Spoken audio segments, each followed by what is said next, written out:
mesure. C'est ça. Fait.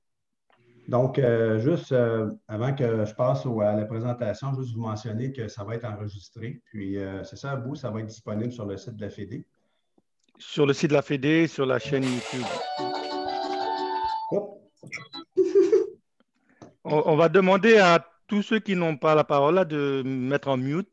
Et puis, quand vous aurez en fait, à poser une question ou intervenir, à ce moment-là, vous activerez votre micro. Je pense que ça va être plus facile comme ça, de fonctionner comme ça. Oui.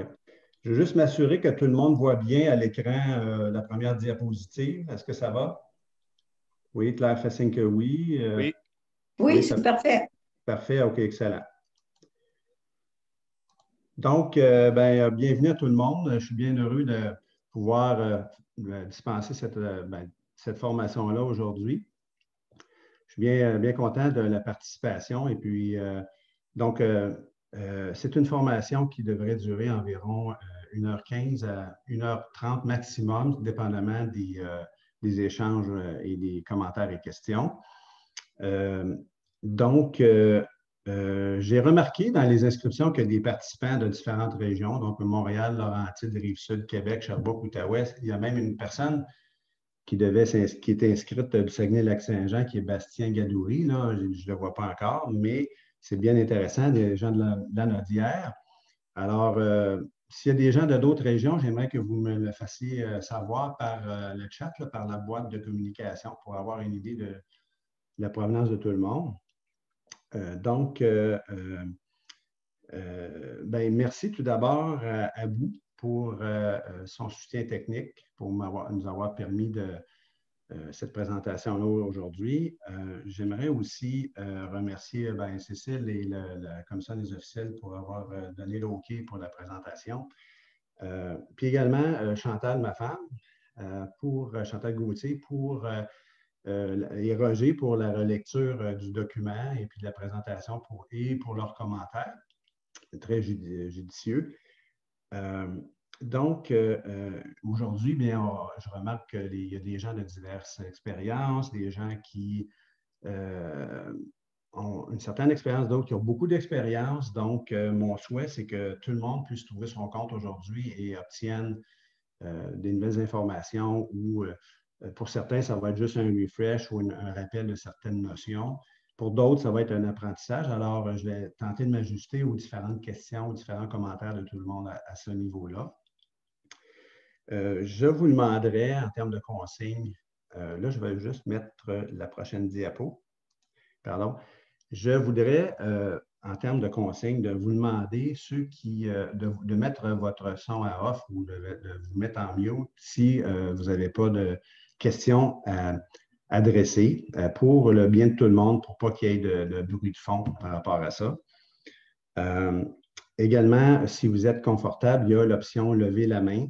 Abou va m'aider à, disons, répondre aux questions. Si vous avez un commentaire ou une question, vous levez la main ou vous pouvez le faire d'une autre façon en écrivant dans le chat la boîte de courrier pour adresser votre question également, soit par écrit ou verbalement, il n'y a pas de problème là-dessus.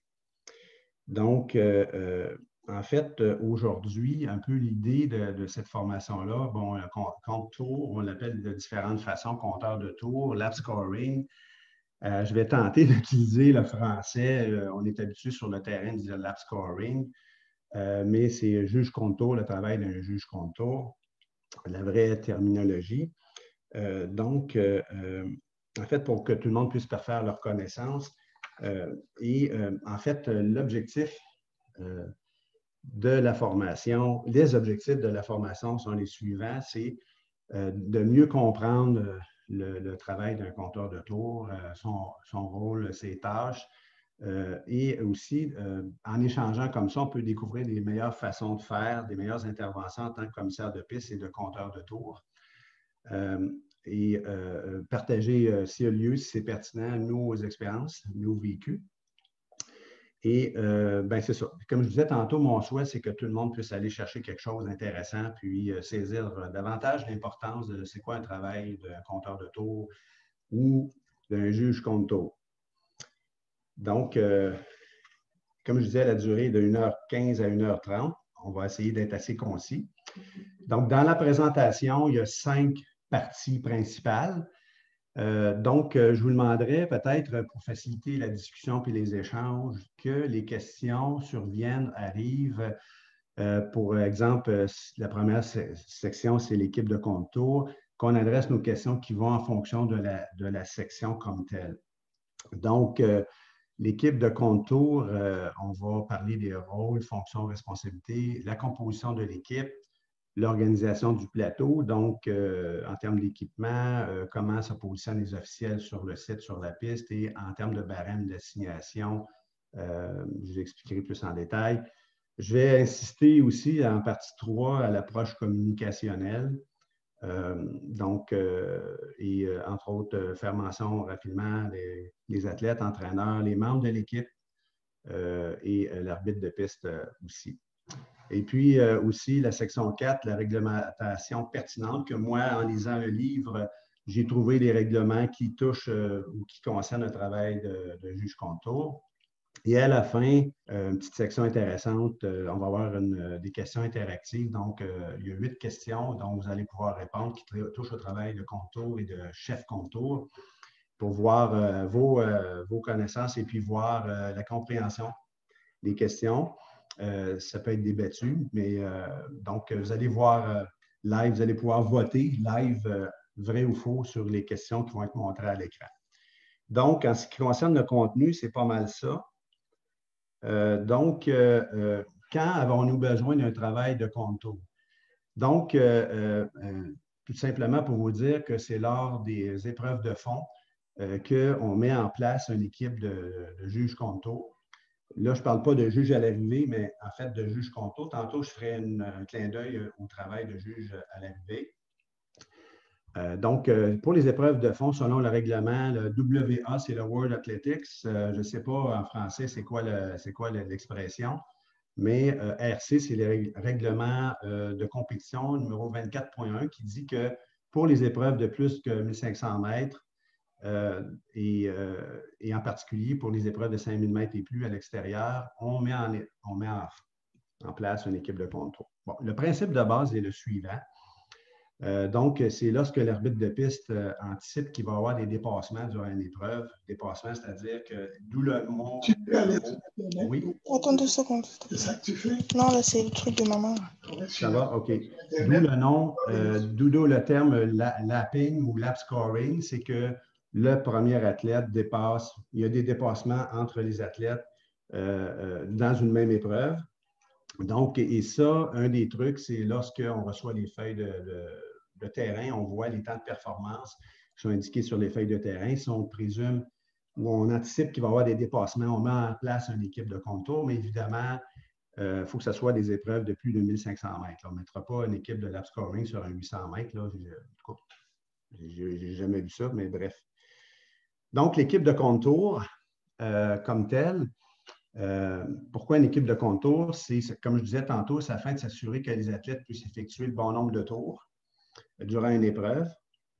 Donc, les rôles, fonctions et responsabilités générales pour l'ensemble de l'équipe, c'est tenir le décompte du nombre de tours accomplis pour chaque athlète qui sont dans l'épreuve ou dans la vague, puis c'est de suivre leur progression au cours du déroulement de l'épreuve. Okay? Avoir un œil, voir comment ils progressent et est-ce qu'ils se font dépasser, est-ce qu'ils sont leaders et tout ça. Une attention particulière, c'est que la responsabilité de s'assurer du nombre de tours, il appartient à l'athlète, il n'appartient pas au juge contour. On ne prend pas cette responsabilité-là sur notre épaule. Par contre, on a quand même un rôle d'orienter, comme je mentionnais plus tôt, l'athlète pour être sûr qu'on lui donne la bonne information. Donc, le contour ou l'appareil contour, avec un numéro à l'arrivée, c'est en fonction du meneur. C'est lorsque c'est le commencement du dernier droit avant la ligne d'arrivée. C'est là qu'on baisse le numéro. Okay? On part de l'exemple de 7, 8, 6, 5, etc. Et lorsqu'il reste un tour, il y a le son de la cloche pour chacun des athlètes. Je sais que pour certains d'entre vous, c'est de la répétition, mais je passe quand même rapidement là-dessus. Et il y a un rapport qui est prévu à cet effet pour s'assurer qu'on est capable de garder un record un registre, dans le fond, de l'évolution de chacun des coureurs.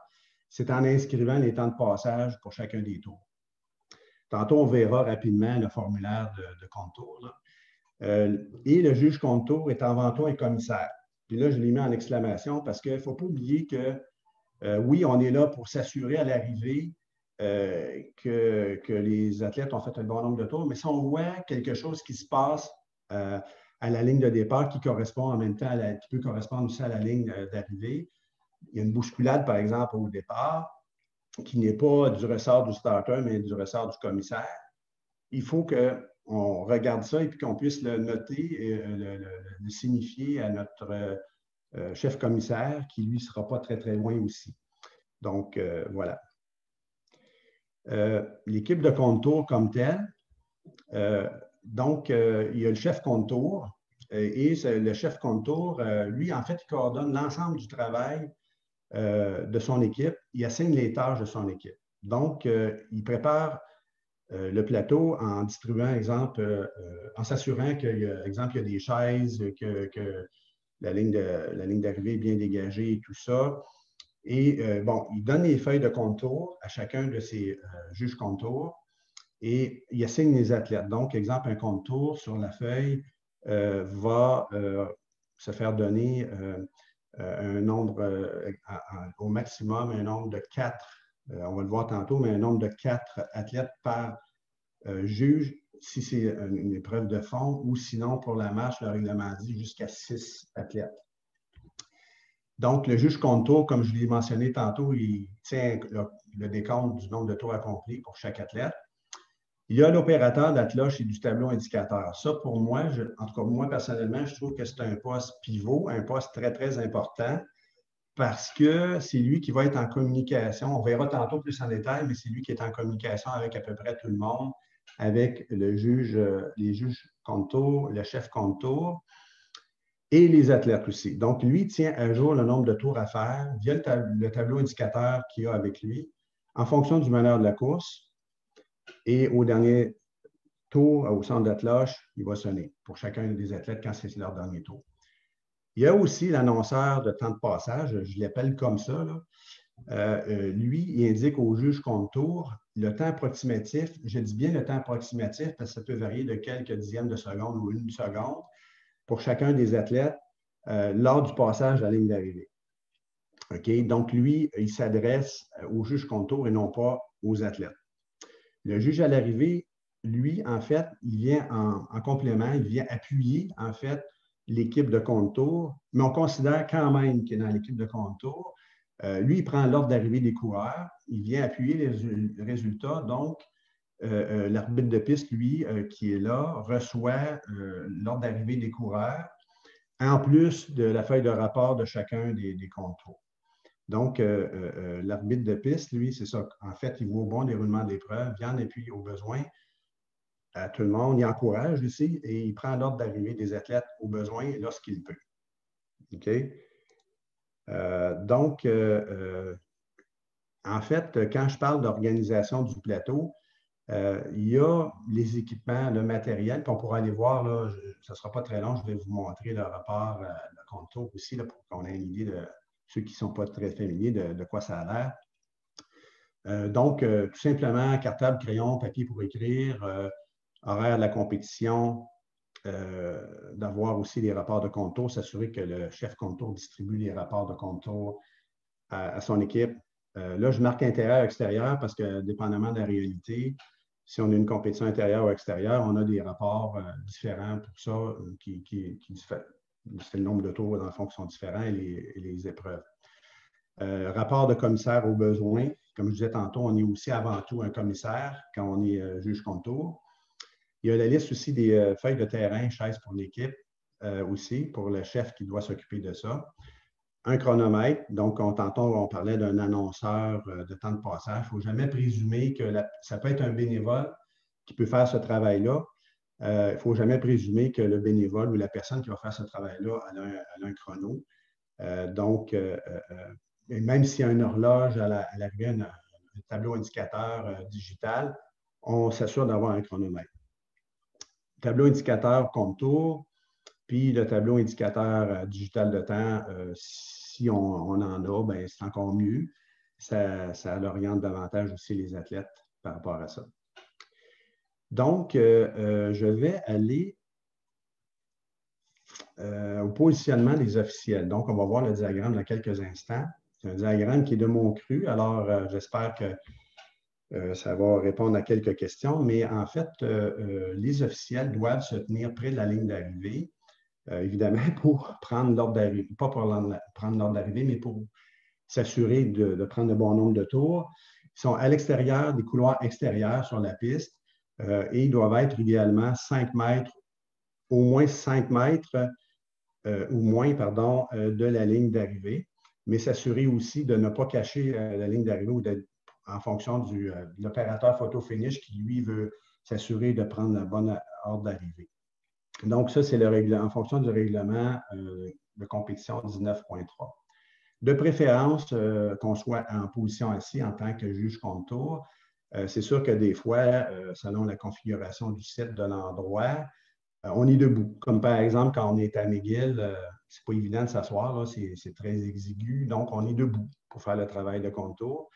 Mais de préférence, si on peut être bien assis, on va être plus confortable et plus concentré. Donc, il faut toujours être en lien visuel avec l'opérateur du tableau indicateur.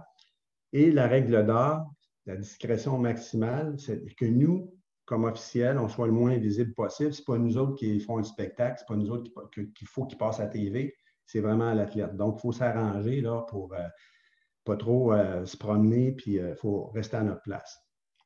Donc, comme je vous mentionnais ici, le positionnement d'une équipe de lap scoring, je m'excuse, là, je n'ai pas eu le temps de le changer, mais une équipe de juge contre tour. Alors, j'espère que tout le monde voit bien à l'écran. Oups, pardon, que tout le monde voit bien à l'écran. Je vais peut-être faire un agrandissement ici. OK. Donc, on voit ici le chef contour. En fait, le chef contour qui est le numéro 1. Ici, on a l'habitude, nous, de donner des numéros à nos commissaires qui deviennent, durant la compétition, des juges contour. Donc, là, les numéros, ça peut être n'importe quoi d'autre. J'ai marqué 8, 7, 11, 5, 9. Mais ça, je veux juste vous dire quelque chose. C'est en fonction d'une équipe idéale. Okay? On n'a pas toujours le luxe dans des compétitions provinciales d'avoir une équipe aussi élaborée que ça, mais juste pour qu'on comprenne mieux le fonctionnement d'une équipe à l'arrivée, j'ai indiqué, bon, là, j'ai 5 juges à l'arrivée.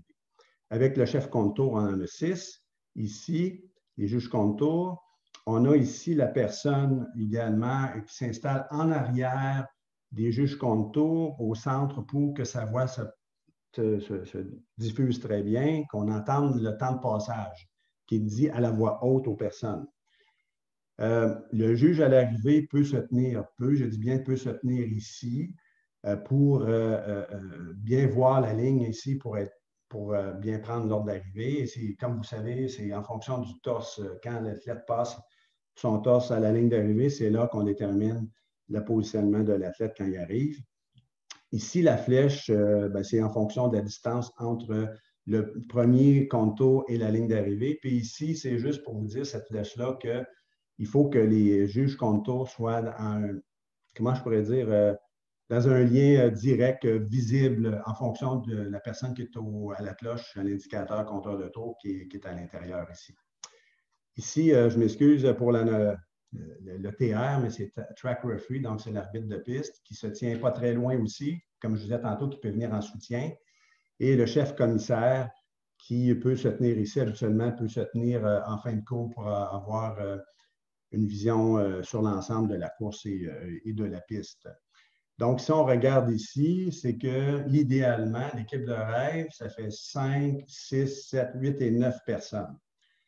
Alors, on pourrait dire, on n'est pas tenu à l'impossible, mais bref, c'est le positionnement, en fait, de l'équipe de contour, de juge contour.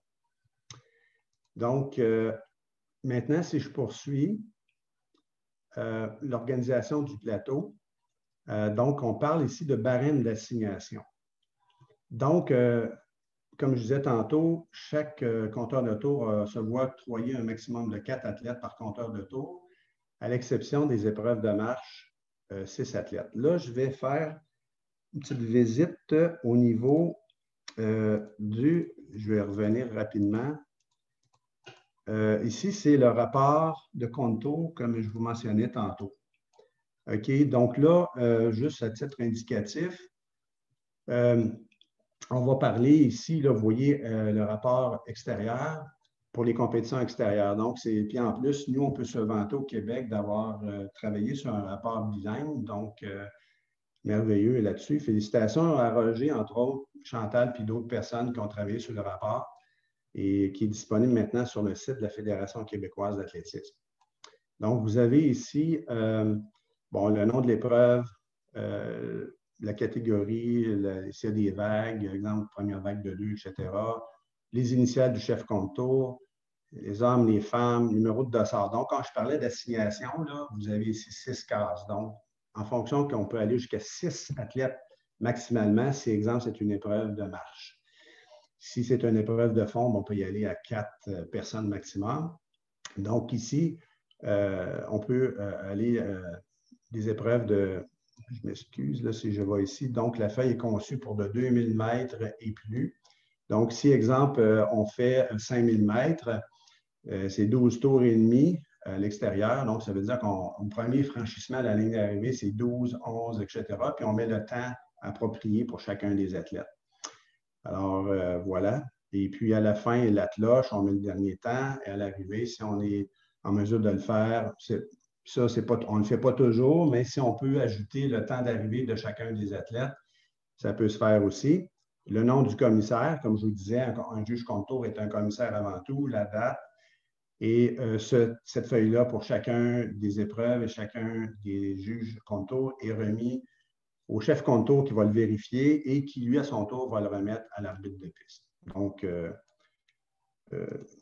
excusez-moi, c'est bien ça. Excusez-moi. Donc, je vais retourner à la section ici. Donc, dans barème, bon, ça, c'est un petit truc du métier. Moi, c'est mon avis. Peut-être que d'autres personnes ont d'autres avis à ce sujet-là, mais la meilleure façon pour s'assurer qu'on a une équipe le plus efficace possible, on assigne les athlètes les plus lents et les plus rapides au niveau des temps de performance, pour ceux qui connaissent l'expression, les seed time, aux officiels les moins expérimentés. Puis ceux qui sont le plus expérimentés, on leur donne les athlètes en milieu de peloton qu'on pense qu'ils vont être en milieu de peloton. Donc, c'est juste un truc. Le nombre de juges contour, bon, ben, en fonction du règlement 24.1, ben, vous avez ici, vous avez ici le nombre de juges contour, par exemple, pour des épreuves de fond, de 6 à 8 athlètes. Pour la marche, 12 athlètes et moins. Donc, multiple de 4 maximum, multiple de 6 maximum. Donc, avec l'équipe que vous avez vue tantôt sur le diagramme, s'il y a 5 officiels, juge contour, on peut aller à 16 athlètes et plus, puis on peut aller ici à 24 et plus. On a déjà vu des vagues de 16 et plus en demi-fond, par exemple, aux 3000 mètres intérieur, ça se voit à McGill. Bon, alors voilà, ça peut être faisable ou ça peut être possible dans des circonstances comme ça. Maintenant, l'aspect communicationnel. J'espère ça va au bout, là, je ne suis pas trop rapide. Non, ça va pour le moment, et puis il n'y a pas de réaction, pas de questions. Donc, OK, parfait. Donc, l'approche communicationnelle. C'est comme dans la vie de tous les jours, hein, la communication, c'est très, très important. Puis on n'en parle pas assez de ça. Donc, pour moi, c'est un enjeu majeur dans le travail de contour, dans le travail officiel à l'arrivée, puis même, je dirais, partout dans la compétition. Mais spécifiquement, ici, j'ai indiqué des règles d'or, il y en a 3, OK, que j'ai pensé, là. J'en ai tellement fait de compétition comme juge contour puis chef contour, j'ai vu des situations que ça fait en sorte que ça a biaisé nos résultats, que ça crée un peu de stress dans l'équipe. Je vous demanderais de parler le moins possible et de demeurer concentré sur la course. Moi, je dis tout le temps, restez donc dans votre bulle. c'est bien important. OK? Donc, si, exemple, on vous dit, vous avez tel numéro, vous avez 4 athlètes à surveiller, concentrez-vous sur la progression de ces athlètes-là. Puis, aussi, il y a juste une chose, c'est bien importante, là, ça m'est arrivé, moi, à plusieurs reprises, comme juge contour. On voit des fois des vagues qui sont serrées, les athlètes partent ensemble. Et puis, pour 2 tours, par exemple, c'est difficile de distinguer où est votre athlète au travers du peloton. Bien, faites-vous-en pas, ça arrive. C'est arrivé, ça va arriver encore. Donc, ce que vous faites à ce moment-là, vous mettez le temps approximatif, comme je disais, l'annonceur de temps de passage va vous indiquer, exemple, 1 minute 42. Bien, vous indiquez 1 minute 42, même si vous n'êtes pas certain, ça peut être 1 minute 45, mais vous savez au moins qu'il a passé. Puis, un autre truc, c'est exemple, il y a 12 athlètes dans une vague, puis vous n'êtes pas sûr pantoute que votre athlète est encore là. Vous comptez le nombre d'athlètes qui est dans la vague, dans la progression, pour vous donner un repère à ce niveau-là. Donc, c'est normal qu'en début de course, des fois, qu'on ne soit pas capable d'identifier notre athlète ou ce qui est sur la piste à quelque part. Puis, surtout pas ne pas se comparer aux collègues, aux autres juges de contour. Exemple, Roger est à côté de moi. Là, je donne un exemple où Éric est à côté de moi. Hey, Roger, as-tu vu l'athlète numéro 529? Je ne le trouve plus. Il est où? Où je demande à Éric la même chose. C'est qui le meneur finalement? Ça, si vous avez des questions par rapport à ça, levez la main ou indiquez votre question à votre chef contour pour ne pas déranger le travail de vos autres collègues. Ça, c'est bien, bien important. Le truc, c'est de demeurer le plus discret possible, parler le moins possible pour se concentrer sur ce qui se passe sur la piste. Parce qu'on a vu, combien de fois qu'on a vu des situations où l'athlète a fait un tour en plus, l'athlète a fait un tour en moins, où l'athlète vous demande « Ouais, non, c'est pas vrai. » là. Il vous indique « Ben non, c'est pas vrai qu'il me reste 2 tours. » là. Alors, il faut vraiment, là, pour moi, c'est des règles d'or pour assurer un bon travail efficace à l'arrivée. Bon, ici, l'approche communicationnelle, il y a un peu de contenu là-dedans. Donc, ici, en fait, je vais être un peu plus pointu au niveau de l'interaction avec les différents intervenants impliqués. Donc, je suis allé tout simplement par ordre alphabétique. Vous avez, l'annonceur de temps de passage. Lui, il agit à titre de support au groupe, à l'ensemble du groupe. Lui, il exprime à voix haute et claire le temps de passage à chaque athlète pour chaque tour. Okay, comme on a dit tantôt, il s'adresse aux juges contour et non pas aux athlètes. Alors, lui, c'est son travail. L'arbitre de piste, lui, il récupère les feuilles de rapport, les feuilles d'arrivée. Via le chef contour, il transmet les feuilles de terrain vague au chef contour et surtout, c'est un leader. Il encourage son équipe parce que, et je dirais la même chose, on va le voir plus loin, la même chose ici pour le chef contour parce que des fois, on est un petit peu fatigué, il fait chaud, la journée est longue, il pleut, la température, surtout à l'extérieur, ce n'est pas toujours évident. On sent un stress, on sent une petite pression. On est un petit peu serré dans l'horaire, comme ça nous arrive assez souvent. Donc, l'arbitre de piste doit encourager son équipe. Comment ça va, gang? Est-ce que c'est correct? Tout le monde suit son équipe, etc. Voilà. Les athlètes, à éviter les mots d'encouragement. J'ai déjà vu je ne le vois pas souvent, mais j'ai déjà vu des collègues officiels qui connaissent un athlète parce qu'ils connaissent le parent ou ils viennent de la même région ou, en tout cas, par connaissance ou par contact. Puis, hey, let's go, lâche pas, hey, j'en ai entendu de ça. OK? Évitez ça. Je sais que on est tous très professionnels, mais bon. Aussi, en termes, c'est arrivé, des fois, ça arrive qu'on a une réclamation d'un athlète, d'un entraîneur qui dit, ben là, pendant l'épreuve, là, ouais, tu as indiqué à mon athlète qu'il reste 2 tours. Non, il ne reste pas 2 tours, il en reste 3, il en reste 4. Il ne faut vraiment pas se faire déconcentrer parce que des fois, les athlètes sont sur le bord de la clôture, puis on les entend, ils ne sont pas très, très loin de nous vis-à-vis l'arrivée. Dites à l'entraîneur ou à l'athlète en question, si c'est possible, référez à l'arbitre de piste. OK? Après, il ne faut pas que vous commenciez une discussion avec quelqu'un qui essaie, parce que vous êtes responsable de votre athlète, vous indiquez le nombre de tours à votre athlète s'il est dépassé. ben, ne vous laissez pas déconcentrer par ça, par une question extérieure, soit d'un athlète ou d'un entraîneur. OK. Donc, le chef contour, lui, comme je dis, il est en lien avec l'arbitre de piste. Et c'est important qu'il dise à l'arbitre de piste, c'est qui est dans son équipe. OK? Je sais qu'en début de journée, lorsqu'il y a des rencontres avec le chef commissaire, avec l'arbitre de piste, c'est déjà discuté, mais c'est bien que le chef contour reconfirme à l'arbitre de piste, voici qui fait partie de mon équipe de contour. Bon, OK. Donc, comme on disait tantôt, le chef contour transmet les résultats, en fait, remet la feuille de contour. Il fait aussi la distribution des athlètes, l'assignation de la feuille des athlètes, effectue des vérifications aux besoins durant l'épreuve. Parce qu'une des bonnes qualités d'un chef contour, c'est de regarder comment fonctionne, comment évoluent les juges contour. S'il voit qu'il y en a un qui se questionne, il regarde la feuille de l'autre, il ne sait pas trop, ben, est-ce que ça va, Gilles? Est-ce que ça va, bon, Chantal? Est-ce que ça va, bon, etc.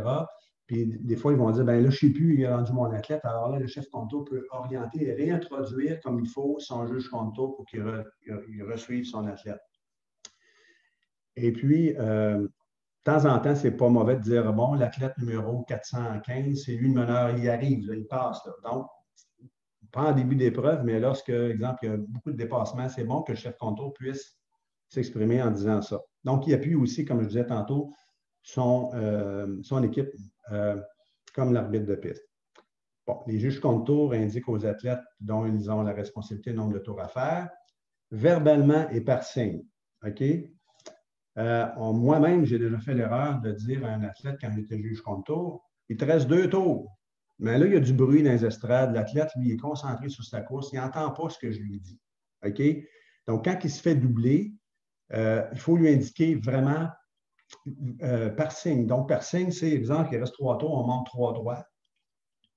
Pour que l'athlète, en même temps, on le dit 3, pour qu'en même temps, l'athlète soit sûr et certain du message qu'on vient de lui livrer. Donc, moi, ce que je privilégie, c'est que c'est le juge contour qui a la responsabilité de l'athlète, c'est lui qui va communiquer le nombre de tours qu'il lui reste à faire. OK? On a différentes façons de faire. Des fois, on a déjà vu la personne qui est au contour.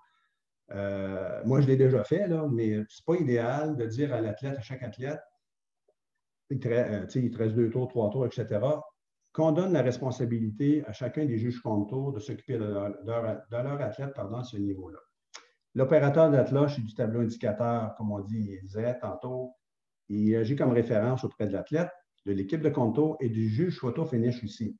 Parce qu'il peut montrer au juge photo-finish, ça s'en vient, là, ça s'en vient, ça finit.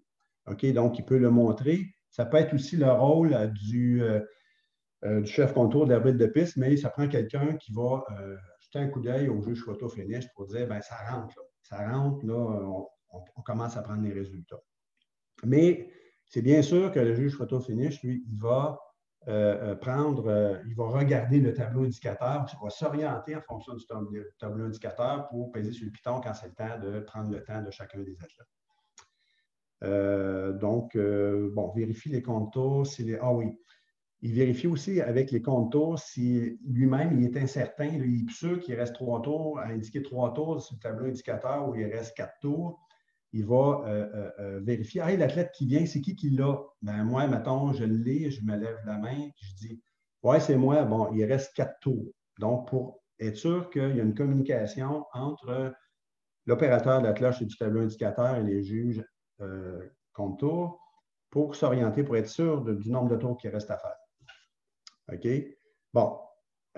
Maintenant, au niveau de la réglementation pertinente du World Athletics, il y a les RC, c'est les règles de compétition, et les RT, c'est les règles de technique. Donc, puis s'il y en a d'entre vous, ils voient des règlements que je n'ai pas mentionnés, là, soyez bien à l'aise pour me l'indiquer. Mais le règlement 19.3 indique le positionnement sur la piste des juges à l'arrivée. Donc, comme je mentionnais tantôt, 5 mètres ou moins de la ligne d'arrivée. Donc, l'assignation des athlètes, donc 24.1, donc le nombre d'athlètes par juge contour, le nombre de la distance, les distances pour lesquelles on doit faire le contour et l'affichage du temps de passage. Le règlement 24.2 indique l'affichage du nombre de tours à parcourir, traite de ça. Indique aussi, rappelle qu'au dernier tour, il faut faire la cloche et que recommande ou mentionne qu'on doit faire l'indication manuelle aux athlètes qui sont doublés ou sur le point de l'être. Bon. Les abréviations et symboles sur notre feuille de rapport de juge à l'arrivée. Si un athlète, par exemple, ne termine pas, par exemple, fait 3 tours sur 8 ou sur 7, on indique DNF, c'est la terminologie anglophone, c'est le règlement qui nous demande de l'indiquer comme ça, ou un abandon. Alors, ABD, abandon. Ça peut arriver aussi, là, je suis en train de penser à ça, ça peut arriver que des athlètes, on nous assigne un athlète, entre autres, et finalement, il décide de ne pas partir, il décide finalement qu'il ne part pas, fait que là, ça serait DNS, did not start, donc n'a pas pris le départ. Les règles techniques, ça va, les règles techniques, pardon, l'aide à l'athlète. Alors, il y a certaines circonstances, bon, c'est le règlement 6.4, il y a certaines circonstances que l'aide à l'athlète est permis et autorisée. Donc, c'est exemple, un athlète a un bandage ou reçoit des traitements médicaux avant de partir, un massage, etc., ou des formes de, bon, un port de casquette, de gants, ou un officiel peut être désigné par l'organisation. Là, je ne suis pas sûr comment s'applique ce règlement-là, mais exemple, peut donner un soutien physique à un athlète qui trébuche, par exemple, sur la piste.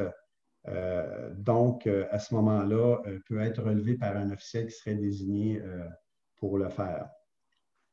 Donc, bon, ça, c'est quelques exemples, mais le règlement est aussi donne d'autres circonstances, mais je vous inviterai, pour ceux qui sont intéressés, à aller lire le règlement qui est décrit plus d'avance. Donc, le règlement 6.3. Aide à l'athlète. Donc, qu'est-ce qui est non autorisé? Donc, c'est fournir une aide technique, exemple, mécanique, physique à l'athlète. On lui donne l'information privilégiée. L'entraîneur peut lui dire, bon, ton temps de pas ton temps de passage, mais regarde, l'athlète, le deuxième athlète est comme à 20 mètres en arrière de toi.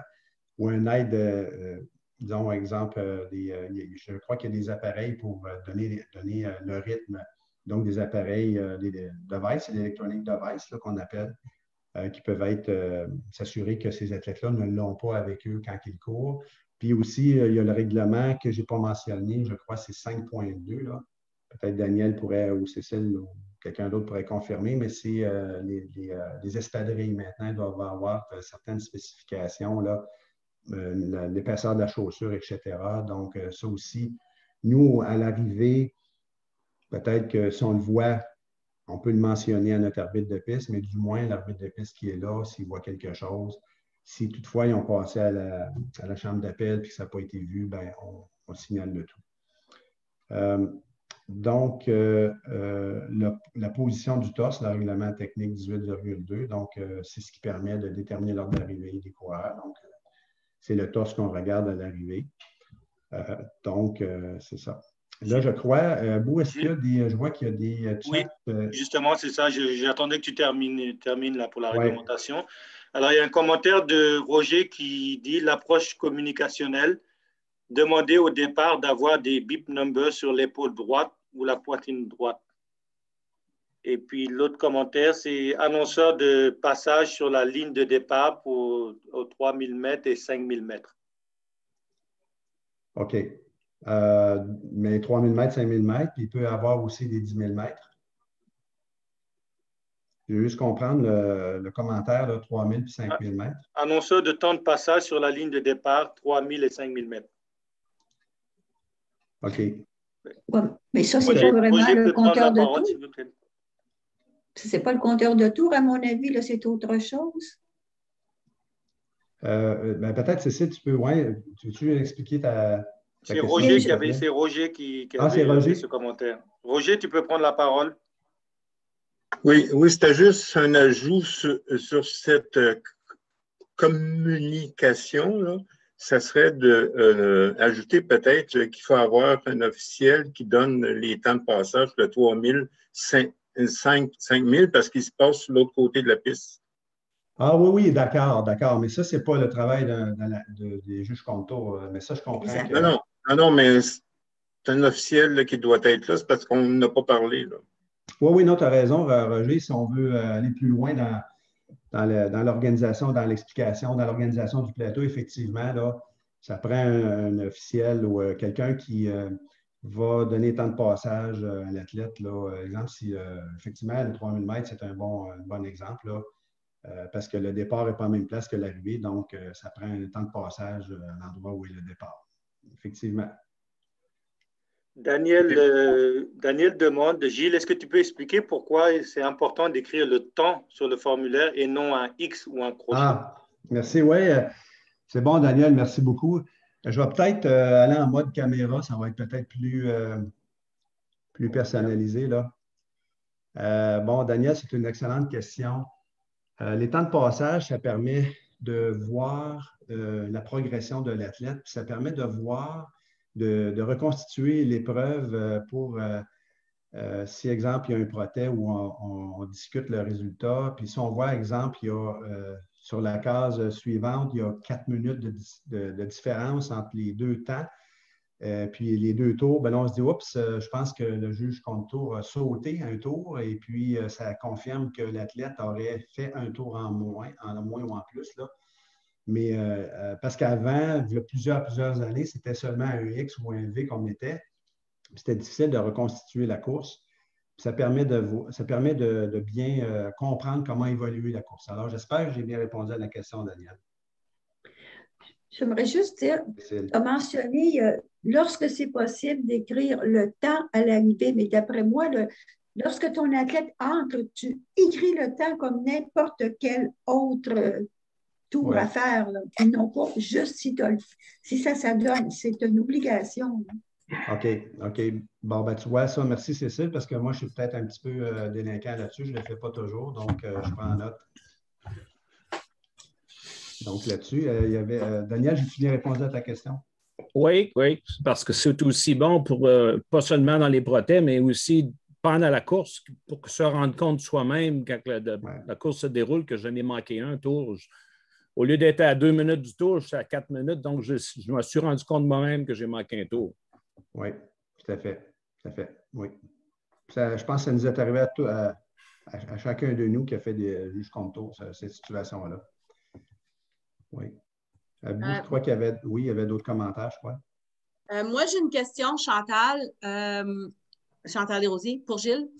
Est-ce que c'est à force d'en faire qu'on devient habitué de prendre… Tu sais, si on a 4 athlètes, puis à chaque fois qu'ils passent, on écrit le temps, tout ça, est-ce que ça vient à un moment donné que ça va bien? Parce que le peu de fois que je l'ai fait, moi, je paniquais à chaque fois. J'essayais de voir le temps. Mon athlète qui arrive, je l'écris. Je ne sais pas, est-ce qu'à un moment donné, on vient habitué, on vient qu'on connaît les athlètes, on sait qu'ils vont passer rapidement dans les 3-4 premiers tours, puis après ça, ils risquent de… Je ne sais pas. C'est comme n'importe quoi, Chantal, c'est avec la pratique. Il ne faut pas s'inquiéter de ça. Ça prend la pratique. Puis comme je dis, moi, en tout cas, un conseil que je redis encore une fois, restons concentrés sur l'épreuve par rapport à nos athlètes.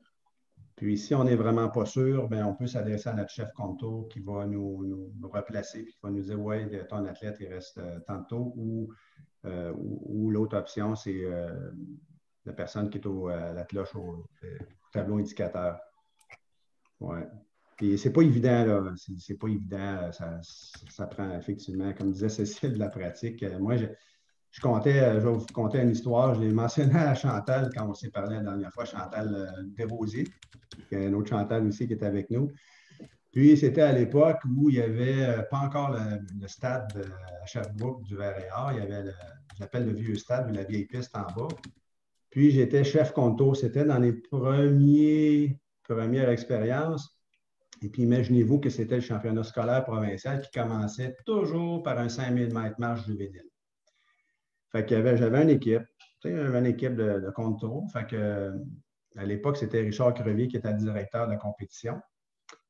Fait que, il y avait un athlète du Saguenay-Lac-Saint-Jean qui était un bergeron, je m'en rappelle encore, là, comme c'était hier. Puis, on part de notre équipe, puis, bon, tout à coup, parle Georges, tout ça. Fait que finalement, on n'était plus certain, le leader, combien de tours qu'il lui restait. Fait qu'en tout cas, ça reste de même. Là, il annonce un record provincial aux 5000 mètres juvéniles et garçons, 5000 mètres marche. Fait que ça reste de même. Oui, mes résultats. Richard Crevier, il va me voir, il dit, Gilles, je pense qu'il y a une erreur dans les résultats. Tu sais. Puis je ne sais pas qui, à l'époque, qui était arbitre de piste, c'était-tu Cécile ou Roger, en tout cas. Je sais que je me suis fait parler par un de vous deux. Puis il y a eu Richard Crevier qui me dit, t'es bien mieux de reviser tes résultats parce que ça ne se peut pas un temps de même. Là. Puis cet athlète-là, je l'avais fait ce temps-là. Puis après ça, le coach du Saguenay-Lac-Saint-Jean est venu me voir. Mais ce que j'ai conclu, la grosse erreur qu'on a fait, c'est qu'on jasait entre nous autres. C'était pas un club social, mais 5000 mètres marche, c'est long, puis il y avait comme 20 quelques athlètes. Puis maintenant, on a perdu notre concentration. Puis moi, comme chef, je n'ai pas fait mon travail comme il faut. OK? Donc, on perd le fil. Puis moi-même, j'en ai fait des erreurs. On a tous fait des erreurs, mais il faut vraiment être concentré sur l'épreuve. Puis il faut vraiment que si on panique et qu'on n'est pas sûr, écoute, c'est une réaction normale, puis avec le temps, on devient meilleur. C'est tout. Puis au début des premiers tours, là, comme je disais tantôt, si vous n'êtes pas capable de retracer, ils sont tous dans un pain, là, mettez un temps approximatif que l'annonceur de temps de passage vous donne. Et puis, c'est bien correct. Ce n'est pas obligé d'être le temps précis, mais comme on peut retracer la course, comme on disait tantôt, en indiquant une information à un temps. Ça va? Daniel se souvient sûrement d'une anecdote, Daniel, à Québec, quand on était plusieurs juges de marche. Aussi, fait que tout le monde était les juges de marche, puis il n'y avait plus personne à l'arrivée. Te souviens-tu? Après, ils ne savaient plus l'ordre parce qu'on s'était tous mis juges de marche. Tu te souviens sûrement de ça? On ne t'entend pas, Daniel, tu es sur mute. Ah. Tu es en mute, Daniel. C'est pas grave, c'est pas grave. Un inexpérimenté qui avait perdu la trace de la compétition. Alors, on avait beau avoir une bonne équipe de juges de marche, on n'avait pas une bonne équipe de compteurs de tours. Je vais reprendre, Daniel, le commentaire que tu viens d'indiquer. Ouais, c'est vrai que je l'ai mentionné rapidement, mais c'est vrai que la personne qui est au compte-tour, au tableau indicateur, elle ne suit que le premier, le leader de la course. OK? Donc, elle ne change pas le compte-tour à chaque fois. Ah, lui, il reste 2 tours, elle change, puis continuellement. C'est vraiment le meneur qui se voit indiquer le nombre de tours à faire. Le nombre de tours doit être changé quand on arrive au dernier droit avant la ligne d'arrivée. Donc, à la fin de la courbe, au commencement du dernier droit. Donc, c'est bien important on ne change pas, là. Une fois qu'il y a pas, moi, j'ai déjà fait l'erreur une fois de changer le tableau indicateur. Une fois qu'il a passé la ligne d'arrivée, ben là, il va commencer son prochain tour, je changeais tout de suite. Il faut le changer juste avant le début du dernier droit. Ça va? Chantal, est-ce que tu avais levé la main? En fait, il a répondu à mes questions en continuant. Merci. Moi, j'avais une question, en fait. Si je suis pas juge, je ne suis pas officiel, je suis pas. C'est juste par rapport à mon expérience un peu sur le terrain. Quand il y a une épreuve avec un lièvre ou un lapin, et puis que le lièvre a une certaine distance d'avance sur le deuxième ou le peloton, et puis que la personne au contour dit, par exemple, le lièvre la passe la ligne d'arrivée, puis après dit, bon, il reste 6 tours, puis que les autres encore derrière ont 7 tours, puis finalement, le lièvre abandonne la course. est-ce qu'il ne peut pas y avoir une certaine confusion là parce que, comme c'est par rapport au meneur, que le meneur est abandonné et que les autres sont comme assez loin derrière, est-ce que ça, c'est des situations des fois qui peuvent arriver ou certaines confusions? Peut-être laisser Cécile répondre. Et en mieux, Cécile, ouais. Mais j'étais pour dire, ben, de toute façon, c'est pas un bon lapin parce qu'il faut que mais là, je comprends ton affaire, c'est que le premier, à ce moment-là, a abandonné. Mais là, c'est le premier. Il faut que tu indiques le premier, là, quand il arrive au tour. Il faut que tu changes pour lui, là, mais s'il abandonne, ben après. C'est pour ça que celui qui est au contour doit remarquer non seulement le premier, mais de quoi ont l'air les deuxièmes et troisièmes, parce que c'est des situations qui se produisent assez souvent ça, au Québec. Là, les premiers abandonnent. Il faut juste regarder les autres aussi. Là. Mais qu'est-ce qui aide aussi, c'est le lapin, il n'y a jamais, normalement, il n'y a pas, pas normalement, moi, il n'y a pas de bit number sur lui. Donc, puis souvent, l'arbitre de piste le sait.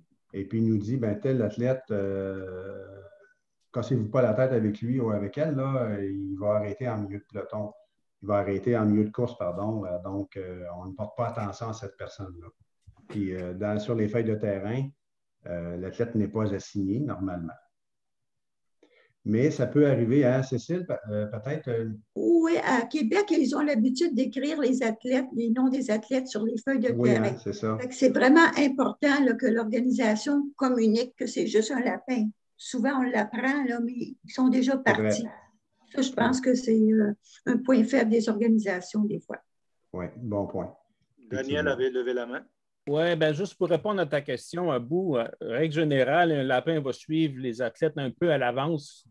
Et Gilles l'expliquait tantôt, on va juste changer le panneau seulement lorsque les athlètes sont dans le droit, rentrent dans le droit. Donc, les chances que le lapin soit plus qu'un 3/4 de tour en avance sur tout le monde est plutôt rare, là. Mais ce qui peut arriver, par contre, c'est qu'un athlète de haute performance court dans une épreuve et il soit un tour devant tout le monde et là, il abandonne. Là, ça se peut que, comme Cécile disait, il faut que le compteur de tours qui est sur le tableau indicateur sache qui est deuxième, parce que là, le deuxième devient premier. Le panneau doit indiquer maintenant. C'est plutôt rare, là, mais ça peut arriver qu'un athlète quitte puis lorsqu'il est un tour complet devant tout le monde.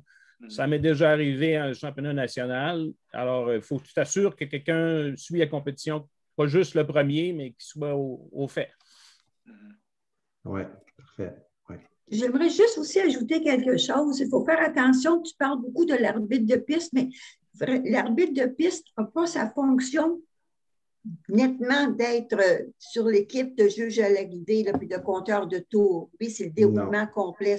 C'est vraiment le chef compteur de tours. Là, il faut lui laisser sa pleine capacité de diriger tout ça. L'arbitre de piste, ce n'est pas sa fonction. Moi, Cécile, je te dirais, je suis d'accord avec toi. Moi, la seule chose que je voulais mentionner, l'arbitre de piste peut être là en complément, en aide, parce que des fois, ça peut arriver que l'ordre d'arrivée, c'est serré, puis le juge, pas le juge à l'arrivée est seul, ou le chef compte-tour, il peut prendre aussi l'ordre d'arrivée, mais en complément, moi, je l'ai déjà fait en tout cas, mais c'est un bonus, c'est pas garanti que je vais prendre l'ordre d'arrivée. C'est ça, il faut faire attention parce que le temps que tu prends l'ordre d'arrivée, tu ne vois plus ce qui se passe à la piste. L'épreuve n'est pas terminée. À mon avis, l'arbitre doit vraiment voir le déroulement de l'épreuve et faire confiance à son chef, à son chef compto. Ça, c'est mon opinion. Oui. Je pense que Roger, un petit sourire en coin. Voudrais-tu ajouter quelque chose par rapport à ça, Roger, par rapport au travail de l'arbitre de piste versus le chef compto? Non, vous avez tous bien répondu selon moi, là, puis c'était tout correct. Le sourire, là, c'est juste parce que je ne voudrais pas être là sérieux demain. OK, c'est bon. OK. Petite question, Gilles. Oui. Écoute, dans les épreuves justement de longue distance, on voit souvent des fois que l'athlète perd son bib number. Est-ce que c'est bon sur la feuille de contour, tu donnes le numéro de dossard de l'athlète et le bib number? D'un coup, qu'on perd le bib number, on aurait toujours un deuxième numéro quand même. Oui, c'est une bonne observation. Moi, je m'efforce toujours de donner comme chef contour les deux. Et puis, effectivement, dépendamment, là, les numéros, il fait chaud, il pleut, c'est humide, ça décolle. Et puis, moi, j'ai déjà vu une situation, c'est une fois que ça m'est arrivé. Il y avait le 2 et le 12. OK? Et le 2 et le 12, ça donnait qu'ils couraient côte à côte. Puis qu'ils sont arrivés presque égalité, mais le 1 a tombé. Fait que là, j'ai eu deux numéros 2 qui sont rentrés presque en même temps. Et grâce au fait qu'on avait un numéro de dossard, on a été capable de départager les deux athlètes. Okay, ça m'est arrivé une fois, là. Alors, je ne sais plus trop combien d'années, là, mais c'est une bonne observation, Sylvain. D'accord? Est-ce que ça va? Je peux poursuivre? Y a-t-il d'autres questions là, pour le moment? Non, a priori, pas de main levée, pas de questions. En tout cas, j'en vois pas. Oui. Donc, où est-ce qu'on passerait? On passerait, je crois, au quiz, aux questions. Oui, je vais te donner la main tant comme haute pour comme ça, J'ai tu bien hâte puisses de voir voir les réponses. Ouais, j'ai bien hâte de voir les réponses et j'ai bien hâte de voir, oui, j'ai bien hâte de voir comment vous voyez ça, ces questions-là. Ah ben, mec qui co-host. OK. OK. Donc, tu peux y aller.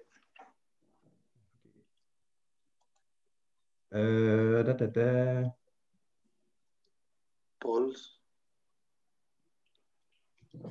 C'est un peu à quel endroit là, je dois aller? C'est Paul Sambal.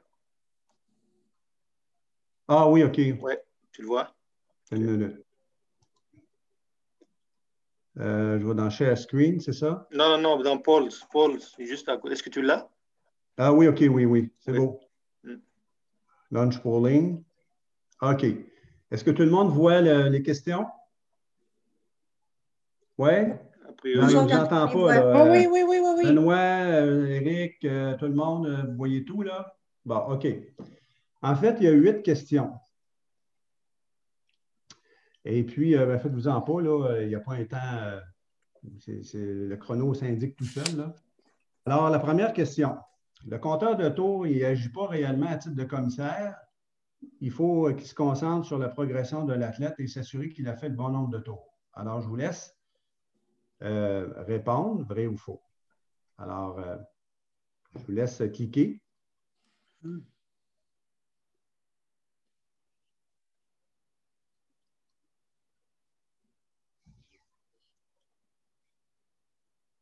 À bout, je ne vois pas de chiffre qui change. Est-ce que c'est normal? Je ne vois pas non plus. Alors, attends. Parce que il va falloir qu'on soumet après que ça va apparaître. Une fois qu'on met la réponse, on soumet, sinon ça ne va pas apparaître. Ah, OK, d'accord.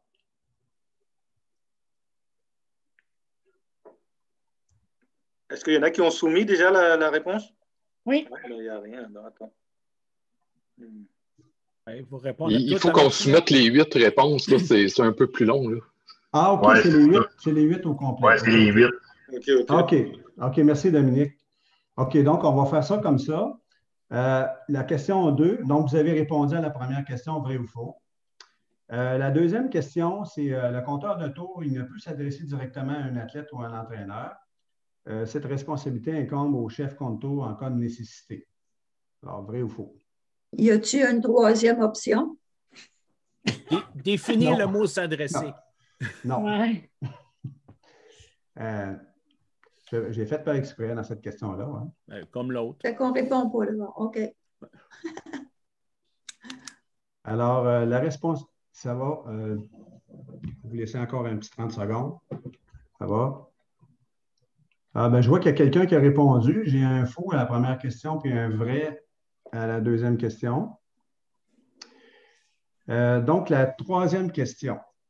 La responsabilité de s'assurer du nombre de tours à faire et appartient à l'athlète et non pas au compteur de tours. Ce dernier ne fait que guider et orienter l'athlète au niveau de son épreuve de course. Bon, alors, celle-là est plus facile. Là.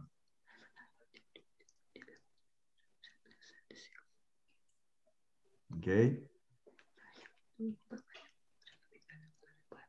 Donc, ça va. Chantal Desrosiers. Benoît, tout le monde. Oui, ça va? OK.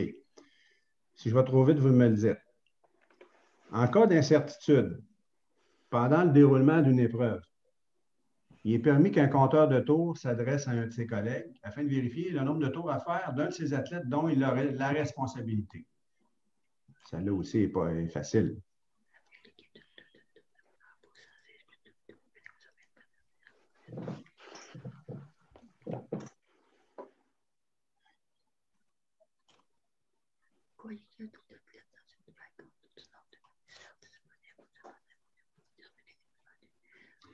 OK. Est-ce que je peux passer à la prochaine question? Donc, la feuille de contour permet de reconstituer rapidement le déroulement de l'épreuve. En cas de besoin, l'arbitre de piste pourra utiliser cette information si un protège est logé ou pour aider en cas d'incertitude afin de déterminer l'ordre d'arrivée.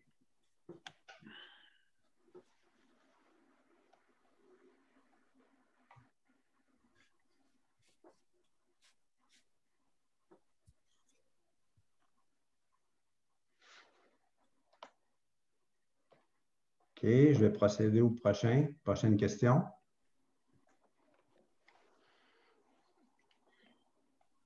Bon, il est préférable que l'équipe de contour demeure en position assise plutôt que debout afin de conserver une bonne perspective de la course et une bonne concentration et tenter d'agir de façon la plus discrète possible. Vrai ou faux?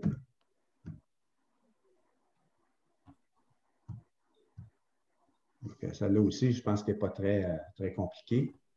Ah, il y a quelqu'un qui ne voit pas le questionnaire, c'est Pierre. Est-ce que c'est Pierre Miette? Abou, est-ce que tu peux arranger ça pour Pierre? OK, c'est Pierre Miette, oui. Je ne sais pas pourquoi, il ne peut pas le voir.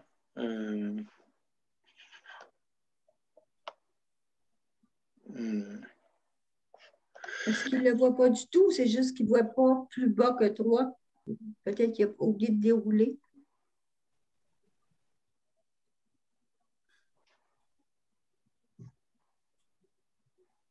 Parce que logiquement, s'il est affiché, il est affiché pour tout le monde. Ouais. Moi, je vois tout ce que je vois, je vois la base, je vous vois, là. Je vois tout le monde. C'est tout ce que je vois. OK. Tu ne vois pas à l'écran, Pierre, tu ne vois pas à l'écran du tout le questionnaire. Bon.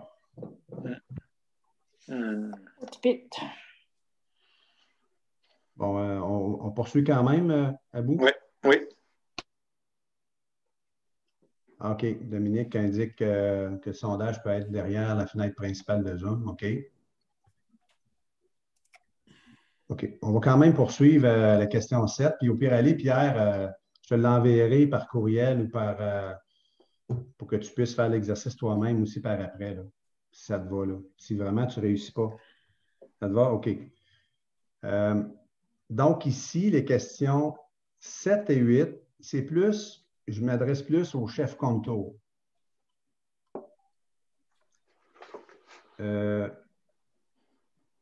Un instant. J'ai une question de Lynn. Gilles, est-ce que comme commissaire ou juge contour? Alors, Lynn, j'aimerais t'entendre pour que tu précises ta question, s'il te plaît.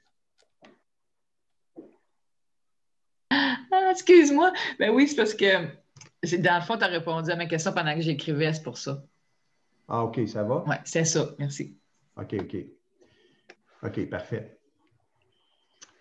Donc, la question 7, c'est vous croyez qu'il y a trop d'athlètes dans une vague compte tenu du nombre de commissaires disponibles? À celle-là, c'est ma préférée des 8 questions. On va avoir un petit débat là-dessus. Cependant, vous ne pouvez pas intervenir et demander une réaffectation de la vague en question, puisque la liste de départ a déjà été distribuée. Oups, là, il manque quelque chose. Ouais. A déjà été distribuée. On va dire à l'arbitre de piste, au chef contour. Non, à l'arbitre de piste. À l'arbitre. Oui. Alors, est-ce que, vrai ou faux, est-ce qu'on ne peut rien faire? Est-ce que c'est impossible de réaffecter les vagues, étant donné, exemple, qu'on a, je ne sais pas, disons qu'on a, par exemple, 3 juges contours, et puis qu'on a 16 athlètes dans une vague, on est au Team Challenge, jusqu'à plein de monde, on fait un 3000 mètres, puis là, on se demande comment on va faire le travail à la vie. Alors, est-ce qu'on a un recours comme chef contour ou on n'en a pas? OK, ça, je vous laisse penser. Donc, ça va. Donc, la question 8. Vous êtes en nombre limité de commissaires en partant. comme je disais tantôt, le juge contour est avant tout un commissaire. 2 d'entre eux quittent avant la fin de la compétition en vous affirmant qu'ils ont des engagements personnels. Bon, on ne le savait pas, on l'apprend sur le tas. Ben là, on s'en va parce qu'on a quelque chose de personnel, un engagement. Bon. Vous pouvez, dans cette situation, solliciter de l'aide de bénévoles pour faire du contour. OK? Alors, qui peut faire le contour, dans le fond? Alors, celle-là aussi, je l'aime bien comme question.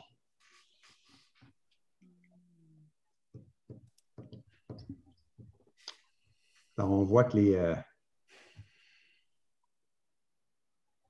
hop, on voit que ça rentre. Là, on a 59 % des voteurs qui ont voté.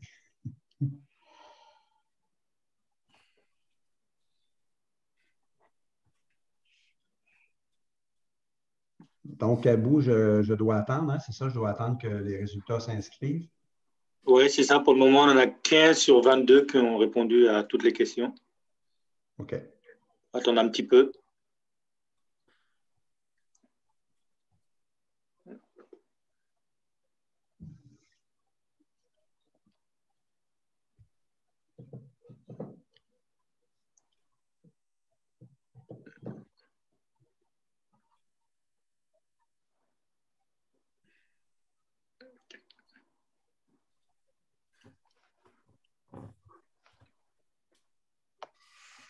On a 85 % de votants, donc je pense qu'on peut peut-être aller avec ces résultats-là.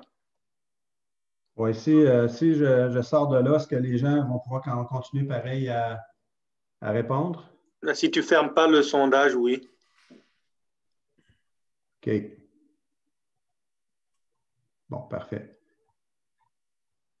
Est-ce que là, si je fais ça, vous perdez les autres questions? Vous voyez 1, 2 en premier, 1, 2, 3 en premier?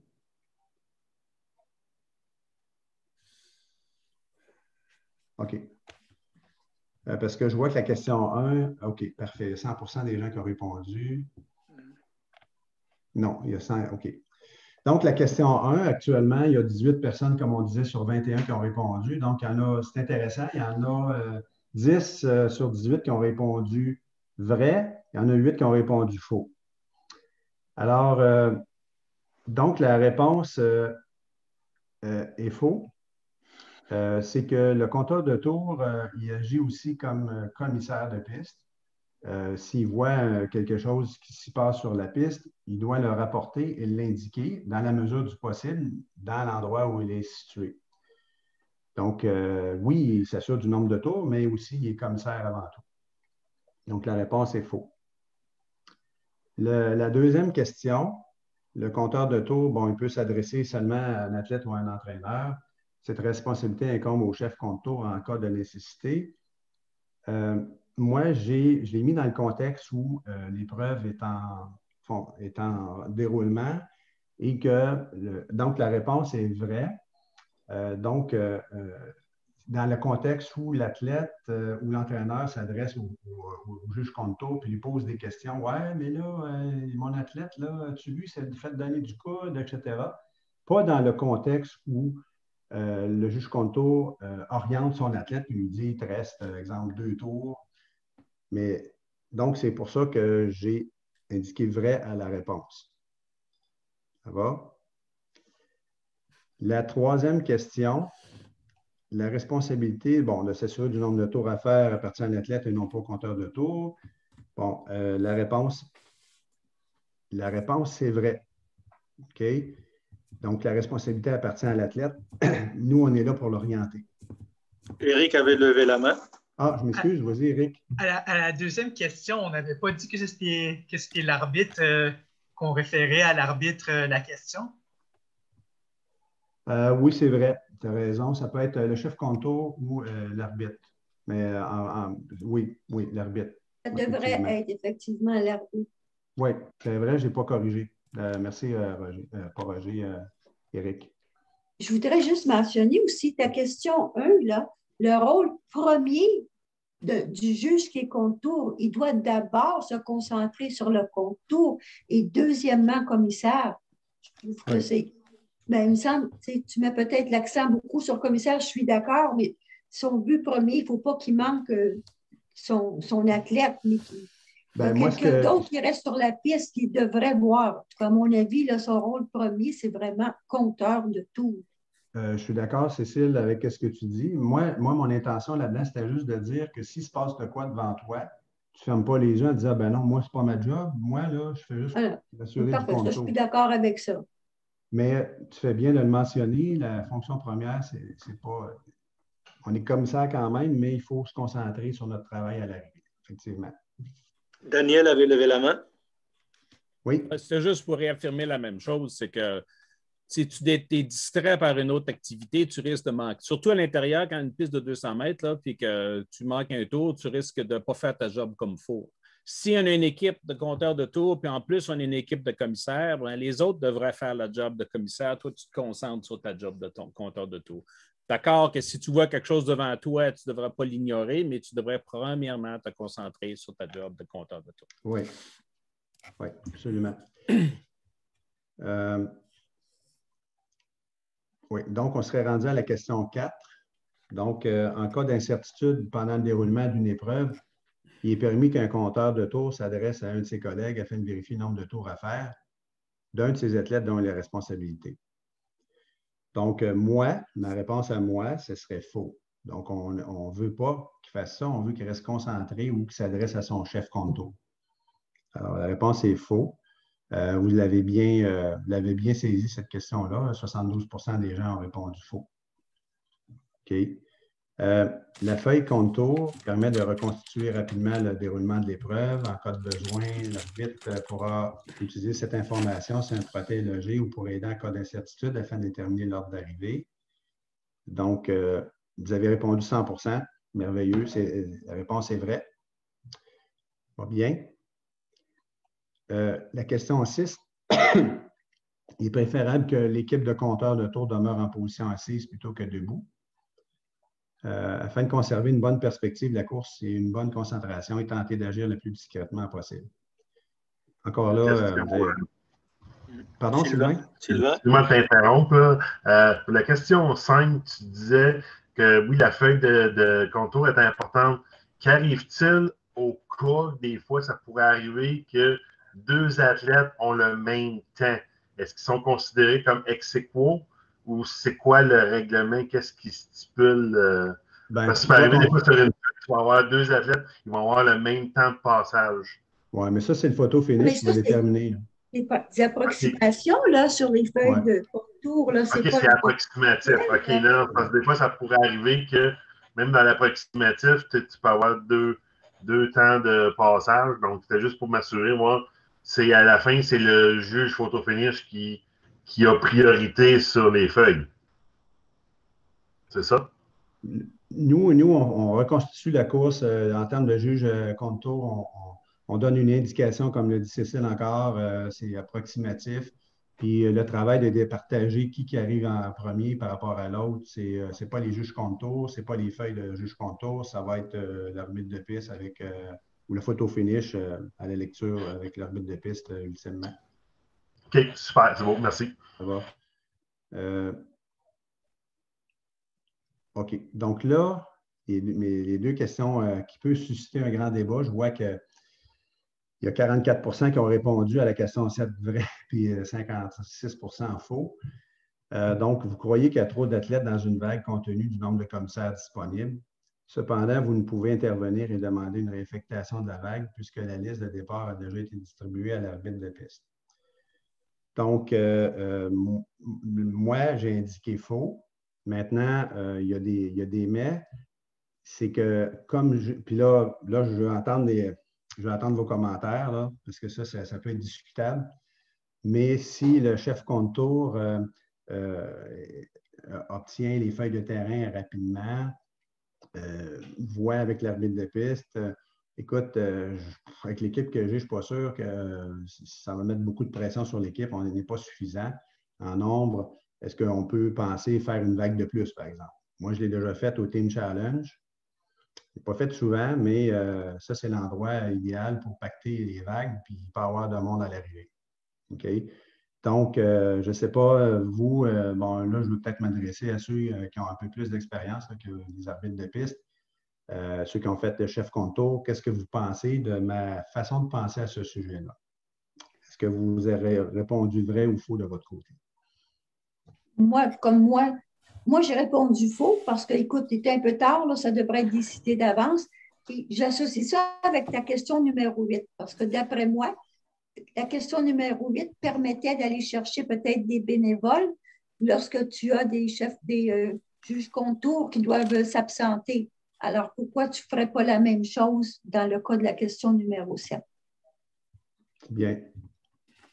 Peut-être Roger? Moi, je pense que j'avais répondu faux comme toi. OK. Tu peux avoir ton explication? La question est? Réponds faux, pourquoi? Pourquoi tu as répondu faux? C'est que lorsque l'on a déjà nos feuilles de répartition de vagues, là, fait qu'on pourrait changer, quitte à retarder la course un petit peu, mais puisqu'on n'est pas assez d'officiels à l'arrivée ou contour, fait qu'il faudrait le changer, oui. OK, parfait. Daniel, j'aimerais t'entendre aussi, s'il vous plaît. Ça démontre qu'il faut être prêt à l'avance. Si on le sait avant le début de la session qu'on va avoir 16 athlètes puis seulement 3 contours, on prend l'action avant que la session débute pour communiquer l'information au directeur de la rencontre, par exemple, pour dire là, on va avoir un problème plus tard, au lieu que ce soit juste au moment prévu, pour que, comme Cécile disait, si on a besoin d'aller chercher du monde, on a le temps, ou de convaincre l'organisation de splitter la vague en deux. Okay. C'est important de savoir, même au début de la rencontre, de savoir avec l'organisateur, c'est quoi ta limite, c'est quoi ton nombre maximum que tu vas mettre dans une vague, par exemple. S'il nous dit 16, puis on sait qu'on en a juste 3 compteurs de tours, c'est à réagir au début et non pas juste avant. C'est bien ça. Est-ce qu'il y en a d'autres? Dominique avait levé la main. Dominique. Oh, pardon, Dominique. Oui, en fait, moi, si je me souviens, je pense que j'ai répondu oui, mais je pense que je me suis fait avoir par la tournure de phrase. Par la tournure de phrase. Mais là, si tu donnes l'exemple du Team Challenge, là, moi, je l'ai fait, chef contre tour, là, je pense à 2 Team Challenge, là, puis en tout cas, ça va bien trop vite. On a les listes bien trop tard. J'ai déjà fait mon premier compte tour là, au Team Challenge, là, mes commissaires étaient en train de mettre les numéros de bib puis de hip sur leurs feuilles, puis le départ était déjà donné parce que j'ai eu les feuilles 3 minutes avant le départ. Fait que, en théorie, ça se peut peut-être. Là. Dans la pratique, là, on sait ça bien trop tard quand on est chef compte tour. Là, moi, je pense pas que ça se peut qu'on est capable de retarder une course dans un horaire, surtout avec un exemple comme le Team Challenge, quand tes starters sont à l'autre bout de la piste parce que à cause du départ, puis que non, moi, je pense que ça se peut pas. On ne pourrait pas le faire. Donc, ce que tu dis, Dominique, il faut vivre avec.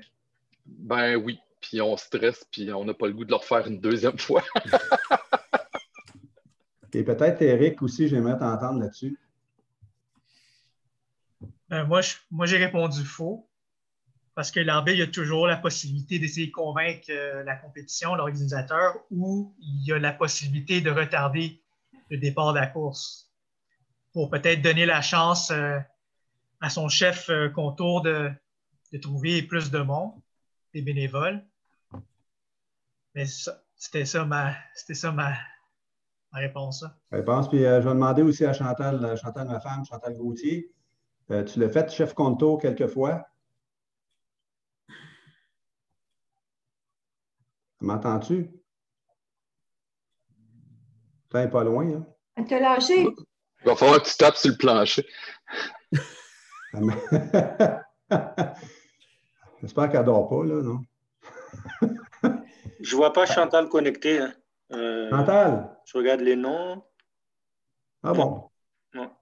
J'ai un problème, ma tablette, elle a manqué de power. Ah, sa tablette, elle a manqué de jus. T'as-tu voté, Chantal? Non, je n'ai pas voté. Ah, OK, bien, viens ici, Chantal, on a une question pour toi. Ah, OK.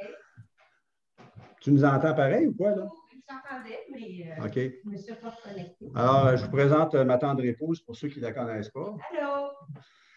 Alors, Chantal, la question qu'on a pour toi, c'est la question numéro 7. OK. OK?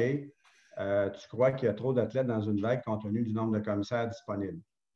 Cependant, tu ne peux intervenir et demander une réaffectation de la vague en question puisque la liste de départ a été déjà distribuée à l'arbitre de piste. Bien, moi, je ne voudrais pas faire ma personne trop difficile, mais c'est sûr que j'argumenterais le plus que je pourrais, mais là, on me dit que je ne peux pas parce que tout a été distribué. Bien, dans ce cas-là, c'est sûr que je pourrais peut-être évaluer qu'il me manque quoi? Peut-être 2 personnes pour être capable de m'assurer de faire le juge contre tour correctement. Fait que là, bien, j'userais de mes connaissances que je pourrais avoir dans les estrades, trouver un bon bénévole, 2 bons bénévoles. Ça pourrait même être un officiel d'un autre plateau qui, en ce moment, est en break ou moi, je m'essaierais d'aller demander pour me trouver 2 personnes. Par exemple, si on dit que c'est 2 personnes qui manquent pour s'assurer qu'on est capable de refaire la course si jamais il y aurait un problème de photo finish ou quoi que ce soit, puis s'assurer que les athlètes ont fait le bon nombre de tours. Fait que ça serait vraiment un système D d'aller chercher des bons bénévoles ou de vérifier avec des officiels de d'autres plateaux qui sont en break de pouvoir nous assister. Oui. Chantal Desrosiers. Chantal, oui. Ben, concernant ce que Chantal vient de dire, puis faire avec ce que Dominique disait, c'est que bien souvent, nous, les starters, on a la commande de partir. Fait qu'à ce moment-là, si vous décidez, si toi, tu prends ton système D, il faut que tu te dépêches pour trouver quelqu'un, mais il faut que tu avises en haut pour pas qu'ils nous disent de partir ou que l'arbitre de piste nous dise non, pas aux arbitres à l'arrivée. Qui sachent, qui nous modèrent, parce que nous, dans nos oreilles, on se fait dire dépêchez-vous. Ça fait à ce que Dominique il disait, il y a eu les feuilles comme, tu sais, puis que le départ est donné, puis il n'avait pas fini sa distribution. Fait que je pense qu'au niveau communication, si ça arrive, ben il faut que tu réagisses vite ou bien, parce que bien souvent, si on revient au Team Challenge, on n'a jamais le temps de réagir. Pour se trouver du monde, c'est go, go, go, go, go. Ouais. Puis en plus, ils ont l'habitude d'en rajouter des athlètes au départ. Fait que des fois, c'est même plus avec qu'est-ce qu'on les gens ont sur leur feuille. Là. Fait que je pense que.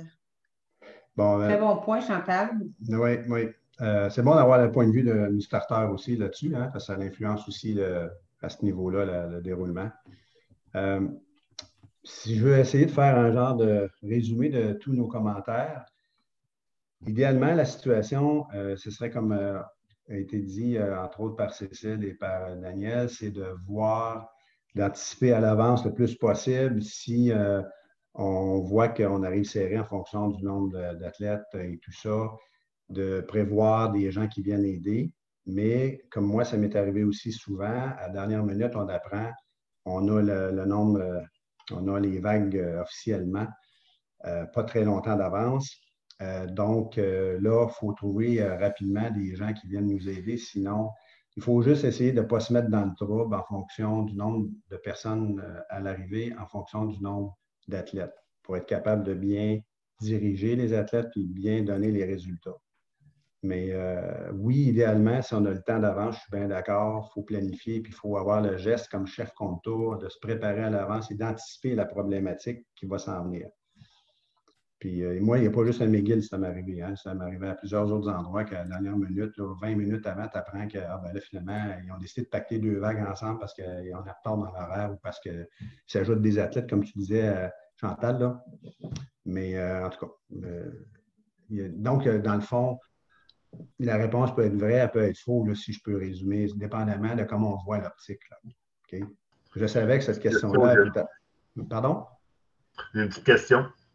Oui. Advenant que dans la situation qu'on explique, tu as 2 officiels expérimentés et 3 bénévoles. Comment tu fais pour déterminer à qui vont les athlètes, les expérimentés et les non expérimentés, au niveau de l'assignation des athlètes? À qui tu donnes les athlètes, les officiels expérimentés, tu dis, vous prenez le peloton, puis les 3 bénévoles prennent les non expérimentés. Comment tu vois ça? Ben, écoute, je l'ai mentionné très rapidement tantôt, mais il n'y a pas de règlement qui existe là-dessus. Normalement, tu vas mettre tes officiels les plus expérimentés dans les endroits où c'est plus difficile de suivre l'athlète, OK? Comme par exemple en milieu de peloton. Comme en début de peloton, c'est facile, tu sais qui arrive, ou en fin de peloton, tu vas essayer de mettre tes moins expérimentés en début ou en fin de peloton. Ceux que, selon les temps de passage, si tu vois qu'ils sont dans le milieu, je mettrais mon ou mes officiels les plus expérimentés à cet endroit-là. Moi, c'est le même que je le ferais. OK, parfait, merci. Ça va? Bon, la dernière question, ben, elle s'entrecoupe effectivement un petit peu avec la question 7. Alors, vous êtes en nombre limité de commissaires. Il y en a 2 qui quittent vers la fin de la compétition en disant qu'ils ont des engagements personnels. Donc, vous pouvez solliciter des bénévoles pour faire des contours. Alors, 68 ont indiqué vrai. Ma réponse serait aussi vraie. Dans l'optique de se débrouiller et essayer de planifier à l'avance la problématique et d'avoir du personnel en quantité suffisante. Et puis, le travail de contour, c'est sûr, ça demande une certaine acuité visuelle puis une concentration, mais bon, ça s'apprend. Puis, moi, j'irai avec la réponse vraie. Non, Nicole a fait hoche la tête un petit peu. Nicole, tu veux t'exprimer ou tu es correct? C'est correct, OK. Daniel a levé la main. Non, je voulais juste rajouter, Gilles, que je suis d'accord avec toi, sauf qu'on voit que la concentration est très importante, surtout sur des personnes qui sont bénévoles qui n'ont jamais fait ça. Là. Souvent, les organisateurs vont nous dire, je vais te donner du monde, ils vont arriver avec un chrono. Ce n'est pas ça qu'on a besoin. On a besoin de gens qui vont compter des tours. On a besoin de gens qui vont être prêts à suivre les athlètes. D'où l'importance aussi encore que les temps de donner, les seed time, là, soient les plus précis possibles pour être capable de répartir ton monde le mieux possible. Comme tu disais, les plus expérimentés soient dans le milieu du peloton. Oui, merci, merci Daniel. Benoît avait levé la main. Il y en a plusieurs qui ont levé la main. Benoît, après Chantal, après Roger. Moi, je me demande, ça a-tu une importance? Je veux dire, c'est un petit championnat provincial ou un petit championnat régional, ça va aller chercher les bénévoles, mais quand on arrive à une compétition de plus de calibre, championnat canadien ou quelque chose en montant comme ça, est-ce qu'on peut aussi, avec autant de légèreté, aller chercher des bénévoles, surtout dans les estrades, où on devrait faire attention à ça? Mais dans les grands championnats, si je peux me permettre, là, on sait déjà beaucoup les choses, beaucoup d'avance. Ce n'est pas comme dans nos petites compétitions. Je pense qu'on est capable d'organiser ça comme il faut, là, en fonction du nombre. On sait tout ça d'avance, assez longtemps d'avance, selon moi. OK. Merci. On sait le nombre de participants maximum dans une épreuve, par exemple. On sait le nombre de commissaires qu'on va avoir. Donc, on sait ça à l'avance. Puis un bon juge-arbitre va se préparer en fonction de toute cette information-là. Puis s'il y a des doutes, communiquer avec l'organisation avant que la compétition débute, quelques jours à l'avance pour s'assurer que les règles sont là, pour ne pas avoir de surprise. Chantal? Ma question était, est-ce qu'on a le temps d'aller, quand on va chercher des bénévoles parce qu'on a besoin, est-ce qu'on a le temps de leur expliquer pour que ce soit très bien compris, que la job soit le plus possible fait de façon réglementaire ou quoi? Parce qu'il faut s'assurer que quand on ne connaît pas vraiment les bénévoles qui vont venir, qu'on n'est même pas, c'est la première fois qu'on les voit, parce que souvent, c'est les mêmes bénévoles. Fait que ça, ceux-là, on peut peut-être leur laisser un petit peu plus à leur autonomie. Par contre, si on ne les connaît pas, puis on n'est pas sûr, est-ce qu'on a le temps vraiment d'aller les chercher puis de dire, tu peux-tu faire ça? Puis il peut dire oui, mais il n'a absolument rien compris de ce qu'il y a à faire. Je suis d'accord avec toi, mais on n'a pas vraiment le temps, là. En tout cas, sur les horaires dont on parlait, comme au Team Challenge, puis on n'a pas le temps de faire ça. Il faut vraiment là, le plan D, là, débrouille-toi. OK. Parce que c'est ça, moi, j'ai répondu faux par rapport à je me mettais dans la situation. Puis la compétition, je pense qu'on connaît le plus qui peut arriver des problèmes comme ça. C'est au Team Challenge où on est tout le monde à la même place puis qu'on a de la difficulté à trouver des bénévoles. Souvent, c'est des athlètes du club qui sont pitchés là parce que ça fait partie de leur rôle. Là. Mais tant que, des fois, je me demande, tant qu'à pas avoir quelqu'un qu'on est capable de le laisser autonome, ça vaut-tu vraiment la peine d'aller chercher un bénévole comme ça ou essayer de ceux qui ont de l'expérience, qui sont là, leur en donner un petit peu plus si on sait qu'ils sont capables? Moi, j'aime bien ta deuxième solution parce que personnellement, là, si tu vois là, que ton bénévole, ça te prend 5 minutes pour y expliquer, c'est pas rentable. Non. Mm-hmm.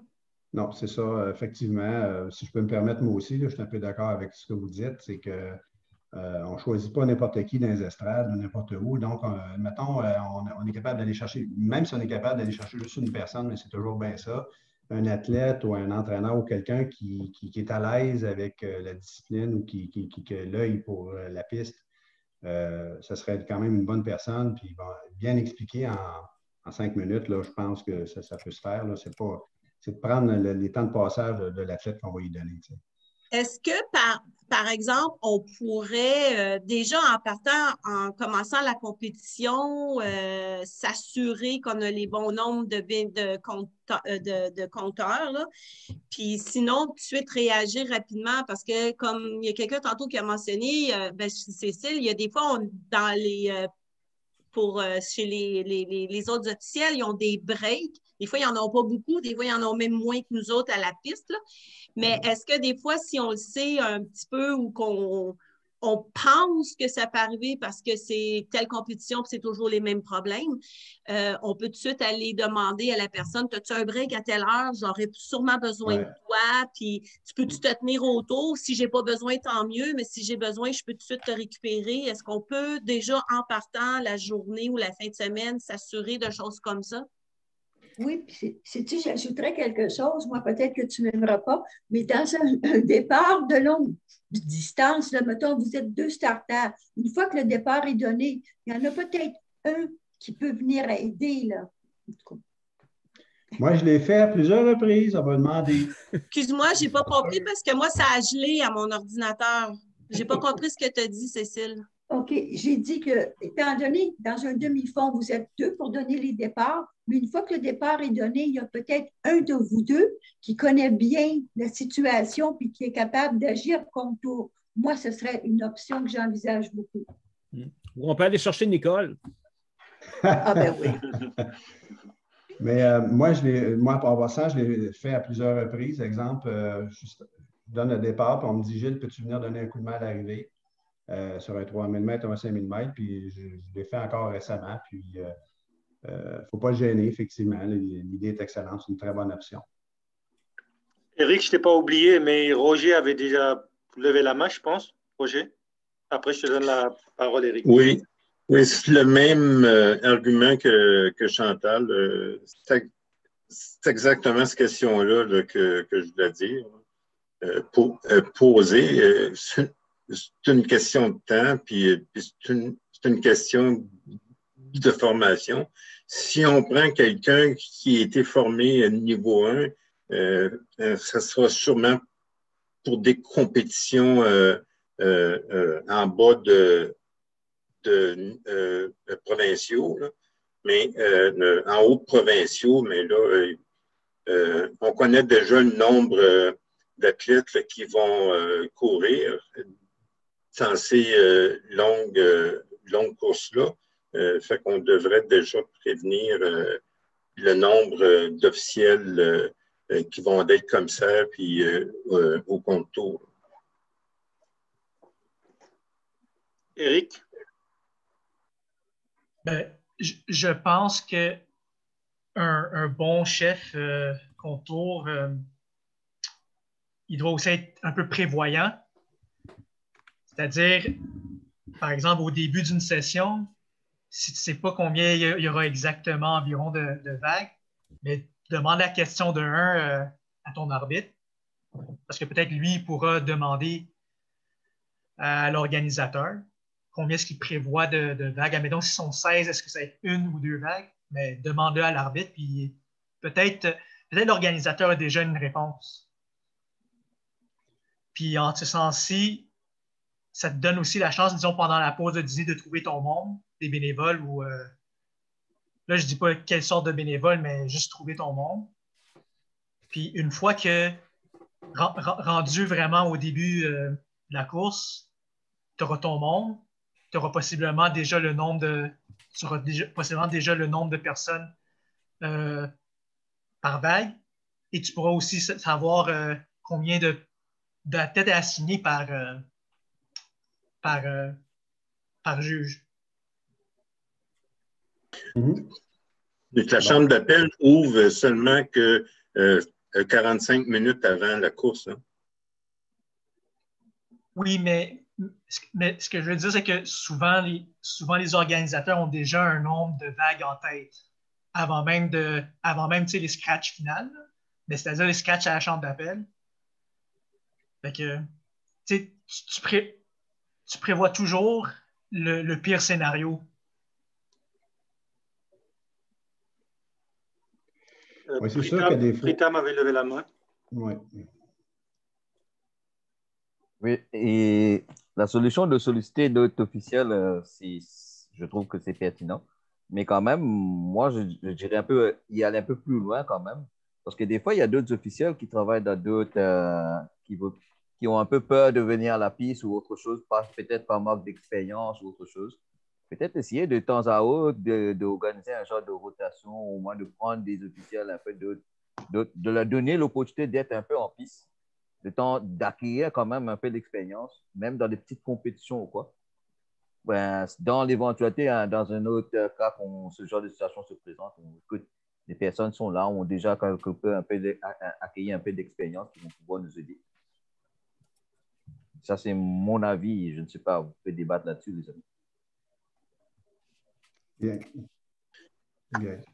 On sait déjà qu'aujourd'hui, il y a eu 24 personnes qui ont eu cette formation-là. On pourrait compter sur eux autres.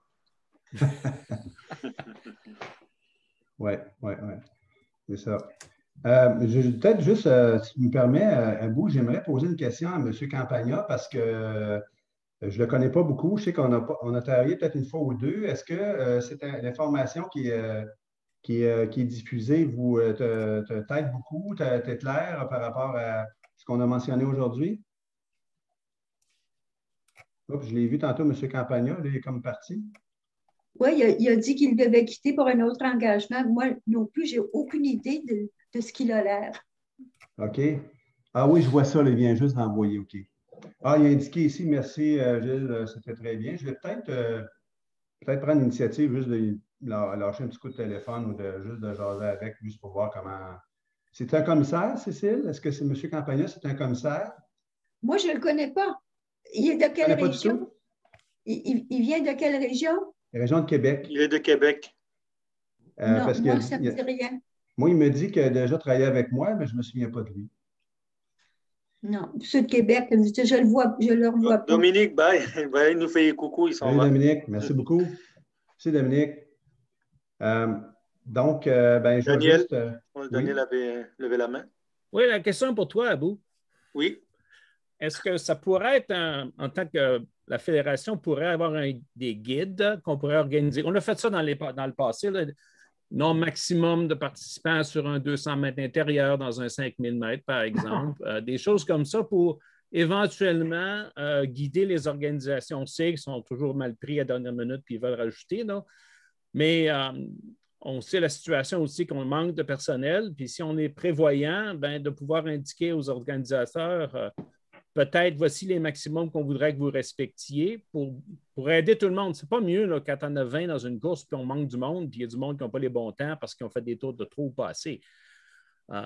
La dernière chose que je voudrais juste rajouter, c'est que la négociation, ça existe encore, même avec les gens comme le Team Challenge. Si on se prend à l'avance, on sait combien d'épreuves qu'on a, on sait combien de participants qu'on doit avoir. Bien, de persuader l'organisateur de réduire le nombre, ça se fait. Je l'ai déjà fait avec Denis. On a déjà changé les horaires parce qu'en fonction. Donc, peut-être que c'est une autre avenue à explorer. Il faut savoir comment le prendre, effectivement. Oui, parce que moi, je suis d'accord avec toi, Daniel, sauf que souvent, il nous dit, puis c'est marqué dans le technique, qu'il n'y aura pas d'acceptation à la dernière minute, puis blablabla. Puis nous, finalement, au départ, on le voit tout le temps qu'ils en rajoutent, puis qu'ils en rajoutent, puis je n'étais pas inscrit, puis ils se sont trompés, puis ils ont toujours 50 raisons.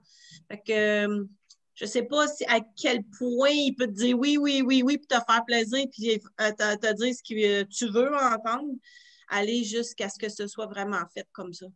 Ouais. Parce qu'ils en rajoutent tout le temps. Ils ont toujours des bonnes raisons que c'est ça.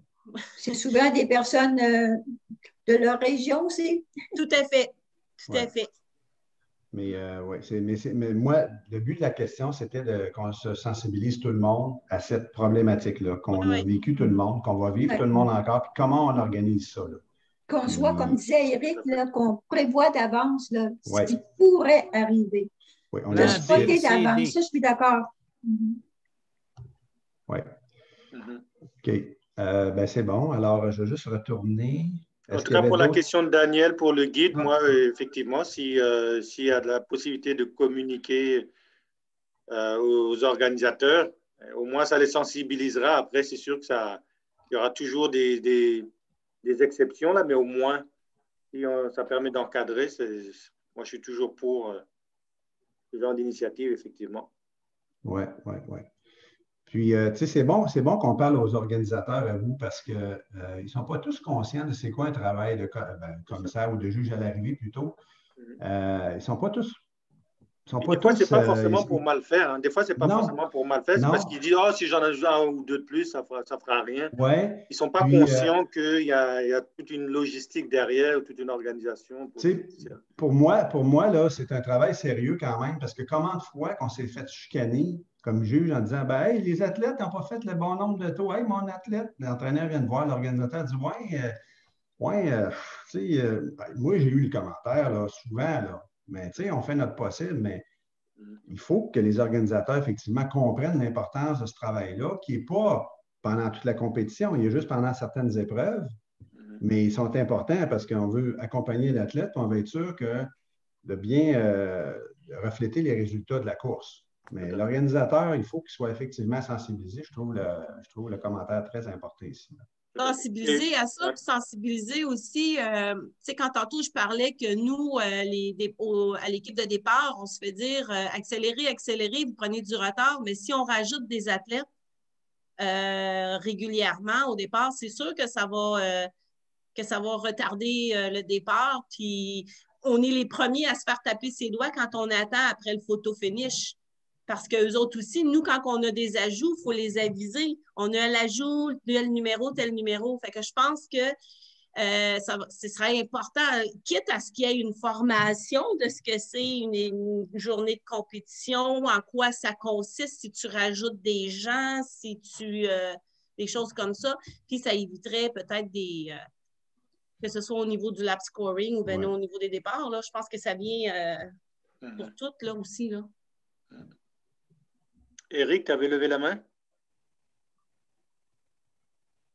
Parce qu'on parlait des organisateurs, c'est plus une remarque, mais je pense que le problème, c'est que les organisateurs, je pense qu'ils se fient trop au photo-finish pour régler tous leurs problèmes.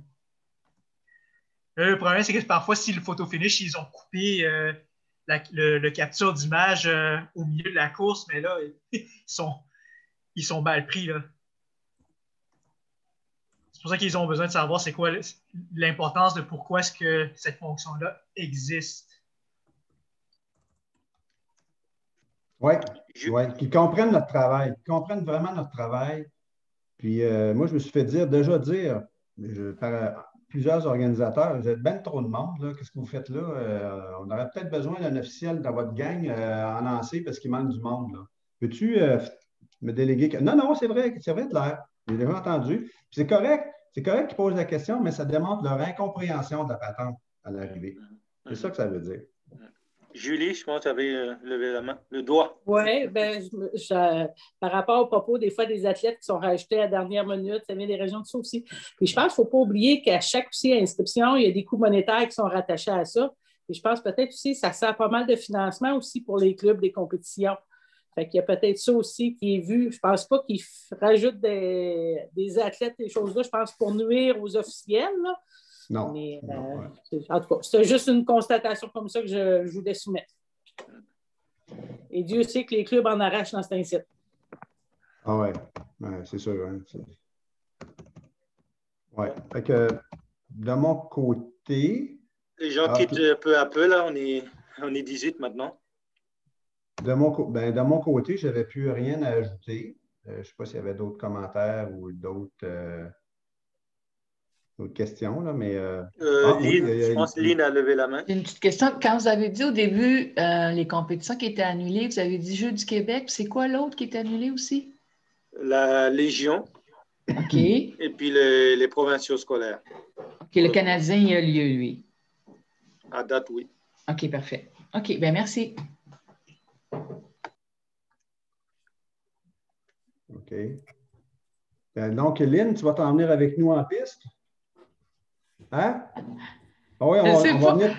C'est drôle parce que, tu sais, j'ai été athlète, j'ai été entraîneur, j'ai été officiel, puis je me dis, bon, là, je reviens, puis je me dis, dans quoi je reviens? C'est sûr que j'ai beaucoup de refresh à faire parce qu'il y a quand même des règlements qui ont changé.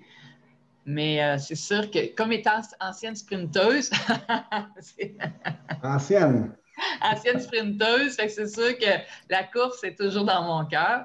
Mais là, je me disais, bon, je vais être dans les sauts ou je m'en vais dans les courses. Donc, je suis ça, là, je réfléchis encore, mais c'est sûr que je vais aller faire les refresh. Mais là, j'essaie. En tout cas, je vais avoir des questions à Nicole aussi. Là, on va se reparler à un autre moment donné. Puis, mais est-ce que c'est encore Serge Thibodeau qu'il faut que je parle pour les formations en ligne, tout ça? Et Nicole? OK, parfait. Bien, Nicole, il faudrait que tu m'envoies ton numéro de téléphone parce que je ne l'ai pas. Aline, tu es la bienvenue dans les sauts. On t'attend. Ah, ben, comme je vous dis, je suis tiraillée parce que j'ai quand même pas mal d'années en athlétisme. Étant coach, j'ai touché à pas mal de choses. Fait que c'est sûr que là, il faut que je fasse mon choix. Là. Je suis là-dedans. Là. Nous autres, Lynn, on t'attend à lancer, c'est certain. Ça va être aux enchères, là. Ça va être le coup plus offrant. On va faire un enchère, là, puis on va faire un encan là, pour dire, bon, Lynn, ça s'en vient dans quel... Lynn, tu vas monnayer tes compétences, là, au plus offrant. Là, n'oubliez pas la nouvelle façon de procéder avec les mentors et les mentorés, qui fait que tout se passera entre les deux individus-là. Ah, c'est bon, c'est un bon point, c'est un bon point, ça. C'est un bon point, Nicole, la chimie, très importante, c'est vrai. Nicole, Aline, on va faire un groupe de la Côte-Nord. Ouais. OK, d'abord. Parce que Roger avait écrit qu'il avait une autre question, c'est ça, Roger? Oui, j'aurais une dernière question. Tout à l'heure, on a parlé de bit number, peut-être rapidement. Est-ce que ce serait le chef compte-tour qui va demander d'avoir des bit numbers ou bien si c'est l'assistant starter qui le demanderait pour le mettre à l'épaule? OK. Oups. Moi, je serais porté à dire, Roger, que c'est l'assistant starter de s'occuper d'avoir les bit numbers, là, parce que c'est lui qui donne aux athlètes, puis c'est sa responsabilité.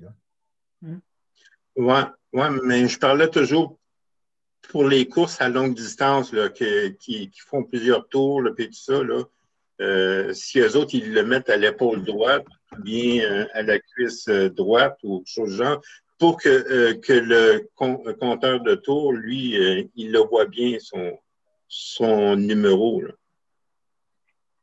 Lorsqu'il passe en groupe. Je veux juste comprendre ton point de vue. Tu dis quoi, là? Tu dis que le compteur de tours, il faut qu'il soit sûr de bien voir le numéro. Oui, mais tous les officiels de contour, là, qu'eux autres, ils le voient, leur coureur, est-ce que c'est au chef contour là, qui doit demander d'avoir un bit number sur eux autres à l'avant, ou bien si c'est l'aide starter qui le demanderait ça pour les officiels d'arrivée, là? Ben, moi, je vais risquer peut-être une réponse, puis peut-être qu'il y en a d'autres qui devront ajouter, là, mais je pense que le chef juge photo finish a un mot à dire sur le positionnement du numéro sur l'athlète. Je veux dire, c'est lui qui va dire c'est à gauche, c'est à droite, dépendamment du positionnement de la caméra. Puis nous, on vit avec à l'arrivée. Je veux dire, on va juste s'adapter à où est le numéro. Puis on va. C'est ça. Moi, c'est ma réponse. Ben, je ne sais pas, Daniel, es-tu d'accord avec ça? Non, tout à fait. Si la caméra est à l'intérieur ou à l'extérieur, ça change la position du hip number sur l'épaule côté gauche ou côté droit. C'est fait pas pour les compteurs de tours, c'est fait pour le photo finish. On s'en sert parce que c'est plus facile de réécrire un chiffre qu'en d'écrire 4 qui est sur le numéro du dossard. Mais c'est principalement pour l'ordre d'arrivée. Puis c'est le photo finish qui va te dire quel bord le mettre. C'est bon, c'est parce qu'il n'est pas facile de voir les 4 chiffres, disons, de l'athlète avec le nom en arrière ou quelque chose du genre. Hein, fait qu'on ne le voit pas toujours bien. C'est pour ça qu'on demanderait d'avoir un bit number. C'est comme j'ai mentionné tantôt, Roger, quand j'ai posé ma question, c'est pour ça que sur les feuilles de contour, vous marquez les deux numéros, le numéro du dossard et le bib number. Mais comme on disait aussi, ça peut arriver que le bib number tombe, il se décolle pendant l'épreuve. Donc, c'est pour ça que le backup du numéro est là. Puis j'ai remarqué aussi quand j'ai fait ma formation de photo finish, on dit soit l'épaule droite ou la jambe droite. Souvent, il est ici en haut parce que la caméra prend de face. À l'extérieur, je pense que souvent c'est de côté que c'est pris les images. Mais habituellement, à l'intérieur, moi, j'ai vu les façons dont les photofinish s'installent, à Sherbrooke surtout. Et eux, l'image du coureur, ils le prennent de face. Donc, le bin number, vous avez le numéro de dossard qui est ici en bas des côtes. Et le bin number est à droite, près de l'épaule.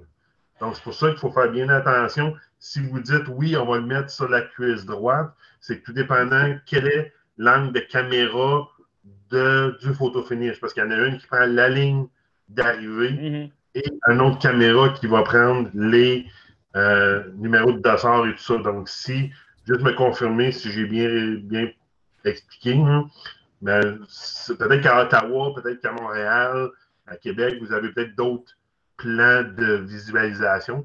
Mais je sais qu'à Sherbrooke, avec le photo finish, quand j'ai fait la formation, on présente la caméra, des numéros et le bib number, il est de face. Donc, c'est mon petit point de vue. Mais est-ce qu'il n'y a pas moyen, je veux dire, au moment où la compétition n'a pas commencé, ou tout ça, il y a toujours des tests à faire, il y a l'équipement qui s'installe tout partout, et ainsi de suite. Bon, ben, le juge arbitre, je suppose qu'à un moment donné, il doit peut-être aller chercher ce genre d'informations-là. C'est peut-être faux ce que je dis, le juge arbitre de piste, à savoir au niveau de la planification de la caméra. À partir du moment où lui, il va le savoir, et puis que les responsables, il pose des questions, vont lui dire, ben, écoute, nous, par exemple, c'est de face ou c'est de côté, on le veut tout de suite à gauche ou à droite. Ça devrait peut-être être des choses qui pourraient être déterminées au tout début, avant même que la compétition commence. Et automatiquement, on vient de parler de communication, là, au niveau des différents intervenants. Ben là, après ça se transmet. Tu sais, le juge arbitre doit se transmettre à son chef commissaire. Puis après ça, le chef commissaire va avoir déterminé qui va être le chef contour. Et puis bon, ben, est-ce que ça peut être, disons, prévu un petit peu par avance ou si j'écoute ce que tu dis depuis ce matin, c'est des trucs de dernière minute. Et puis l'exemple qu'on donnait avec le Team Challenge, c'était un bon exemple pour être vraiment dans le caca, puis s'organiser, puis apprendre bien des choses, mais c'est un mauvais exemple peut-être par rapport, si tu veux, à une situation qui pourrait être idéale.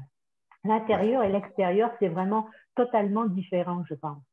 Tous les problèmes qui ont été soulevés sur des choses de dernière minute, souvent sont plus en compétition intérieure qu'à l'extérieur. Je ne veux pas dire qu'à l'extérieur, ça n'arrive pas, mais ça va être beaucoup plus facile, je pense, à solutionner. Je peux peut-être faire erreur, mais c'est ça. Moi, c'est ça que, donc, est-ce que quelqu'un pourrait me répondre sur mon intervention à ce sujet-là? Parce qu'on dirait qu'on a tendance à être un petit peu trop dernière minute. C'est ça. Nicole, je vais me permettre de commenter ce que tu viens de dire. J'ai tendance à être d'accord avec ce que tu dis dans le sens où j'aurais peut-être dû faire la distinction moi-même dans ma présentation entre les compétitions intérieures et extérieures, la réalité. Effectivement, les problèmes qu'on vit, en tout cas que moi j'ai vécu à l'arrivée, c'est plus spécial, on pourrait dire, quand c'est des compétitions intérieures parce que les athlètes arrivent plus souvent à l'arrivée. Hein, c'est 200 mètres, pas 400 dans l'intérieur. Mais j'ai vu quand même dans les compétitions extérieures de l'information qui ne circulait pas rapidement, puis à la dernière minute, il fallait se débrouiller. Puis j'ai vu ça, entre autres, au Jeux du Québec pour provincial scolaire. Okay? Des régions qui avaient oublié d'inscrire des athlètes, là, puis ils ont accepté à la dernière minute, ça, j'ai vu ça. J'avais pris à peine de regarder la fiche technique, comment je pourrais dire, les feuilles de départ d'avance, puis c'était plus tout à fait la même affaire le lendemain sur place. T'sais. Mais j'ai tendance à dire oui, tu as raison, à l'intérieur, c'est une autre réalité qu'à l'extérieur. Mais sur l'aspect, comme je disais tout à l'heure, là, avec les number et tout ça, est-ce que en fonction de ce que je disais au tout début, avant même que la compétition commence, je ne sais pas, j'ai vu à un moment donné Daniel, je ne sais pas, faire un mouvement de tête ou quoi que ce soit. Est-ce que c'est quand même des choses déjà qu'on peut savoir à l'avance? Parce que les caméras ne changeront pas de place. Sauf si vraiment, là, il y a un revirement en termes de vente, des décisions de directeurs de compétition. Là. Mais de toute façon, bien souvent, c'est beaucoup plus sur les sprints, donc ça n'affecte pas les contours, là, les compteurs de tours.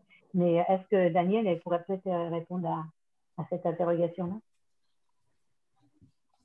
Je pourrais te dire que la job d'un juge arbitre devrait commencer des jours avant que la compétition. Aussitôt qu'on a un horaire préliminaire, on devrait déjà s'attarder à deviner ou anticiper les problèmes comme ceux-là, poser des questions, va-t-il y avoir des hip numbers ou va pas en avoir, va-t-il avoir la caméra à quelle base si on le sait ou pas. Toutes ces questions-là, avant d'arriver à la compétition, on devrait avoir des réponses. Peut-être pas les bonnes réponses, mais au moins des réponses. Puis on peut réagir en fonction de ça. Un juge arbitre qui reçoit ou qui va fouiller lui-même l'information peut sauver toutes sortes de problèmes. Il y a un dicton en anglais qui dit an ounce of prevention is better than a pound of cure. C'est bien mieux de prévoir à l'avance que durant la compétition. Oui, on a parlé de plan B, il faut toujours être prêt. Mais il y a plein de choses qui peuvent être résolues avant. Si on a quelqu'un qui est réveillé et qui a une communication aussi avec l'organisation, communication avec son chef commissaire, le responsable compteur de tour, c'est le genre d'information qu'on peut facilement obtenir avec un courriel à l'organisation. Tu dis, est-ce qu'on va avoir telle chose? La réponse va venir. S'ils n'y ont pas pensé, là, ils peuvent y penser. Ils ont le temps de réagir avant. OK, merci. Bon, je pense que... Claire, avais-tu dit quelque chose, non? Okay. Oui, je veux juste dire qu'il faut que je quitte. On a pas mal terminé, Claire. Salut! On peut plus rien faire, Claire s'en va. Ben, c'est toujours moi qui faisais la fête de la réunion annuelle. Salut la gang, bye! Salut Claire. Bye. Bye, Claire. Bye. Ben, je pense qu'on pourrait peut-être conclure s'il n'y a pas d'autres commentaires ou questions. Je pense qu'on a fait le tour pas mal de sujets, pas mal d'informations. En tout cas, j'ai bien apprécié. J'ai appris des petites choses, des petits trucs dans ça. Ça nous remet dans le bain. Donc, moi, j'espère de vous revoir bientôt sur le bord d'une piste ou sur le bord d'un aire de lancer ou de saut. Il ne faut pas que je vous oublie non plus. Voilà. Ouais, il ne faut pas que tu nous oublies, Gilles. On est là, nous oublier. C'est ça. La polyvalence. C'est ça. Puis, merci encore à vous pour son aide technique. Et puis, en tout cas, bravo, Gilles, c'était bien fait. Merci à tous. Ça fait plaisir. C'est bon. Merci beaucoup. Merci, Gilles. Bye bye tout Parfait. le monde. Alors, Merci, bien à merci, tout le monde. merci. Salut, gang. Bye bye. Salut Salut tout le tout le monde. monde. Bye. Bye. Bye tout le monde.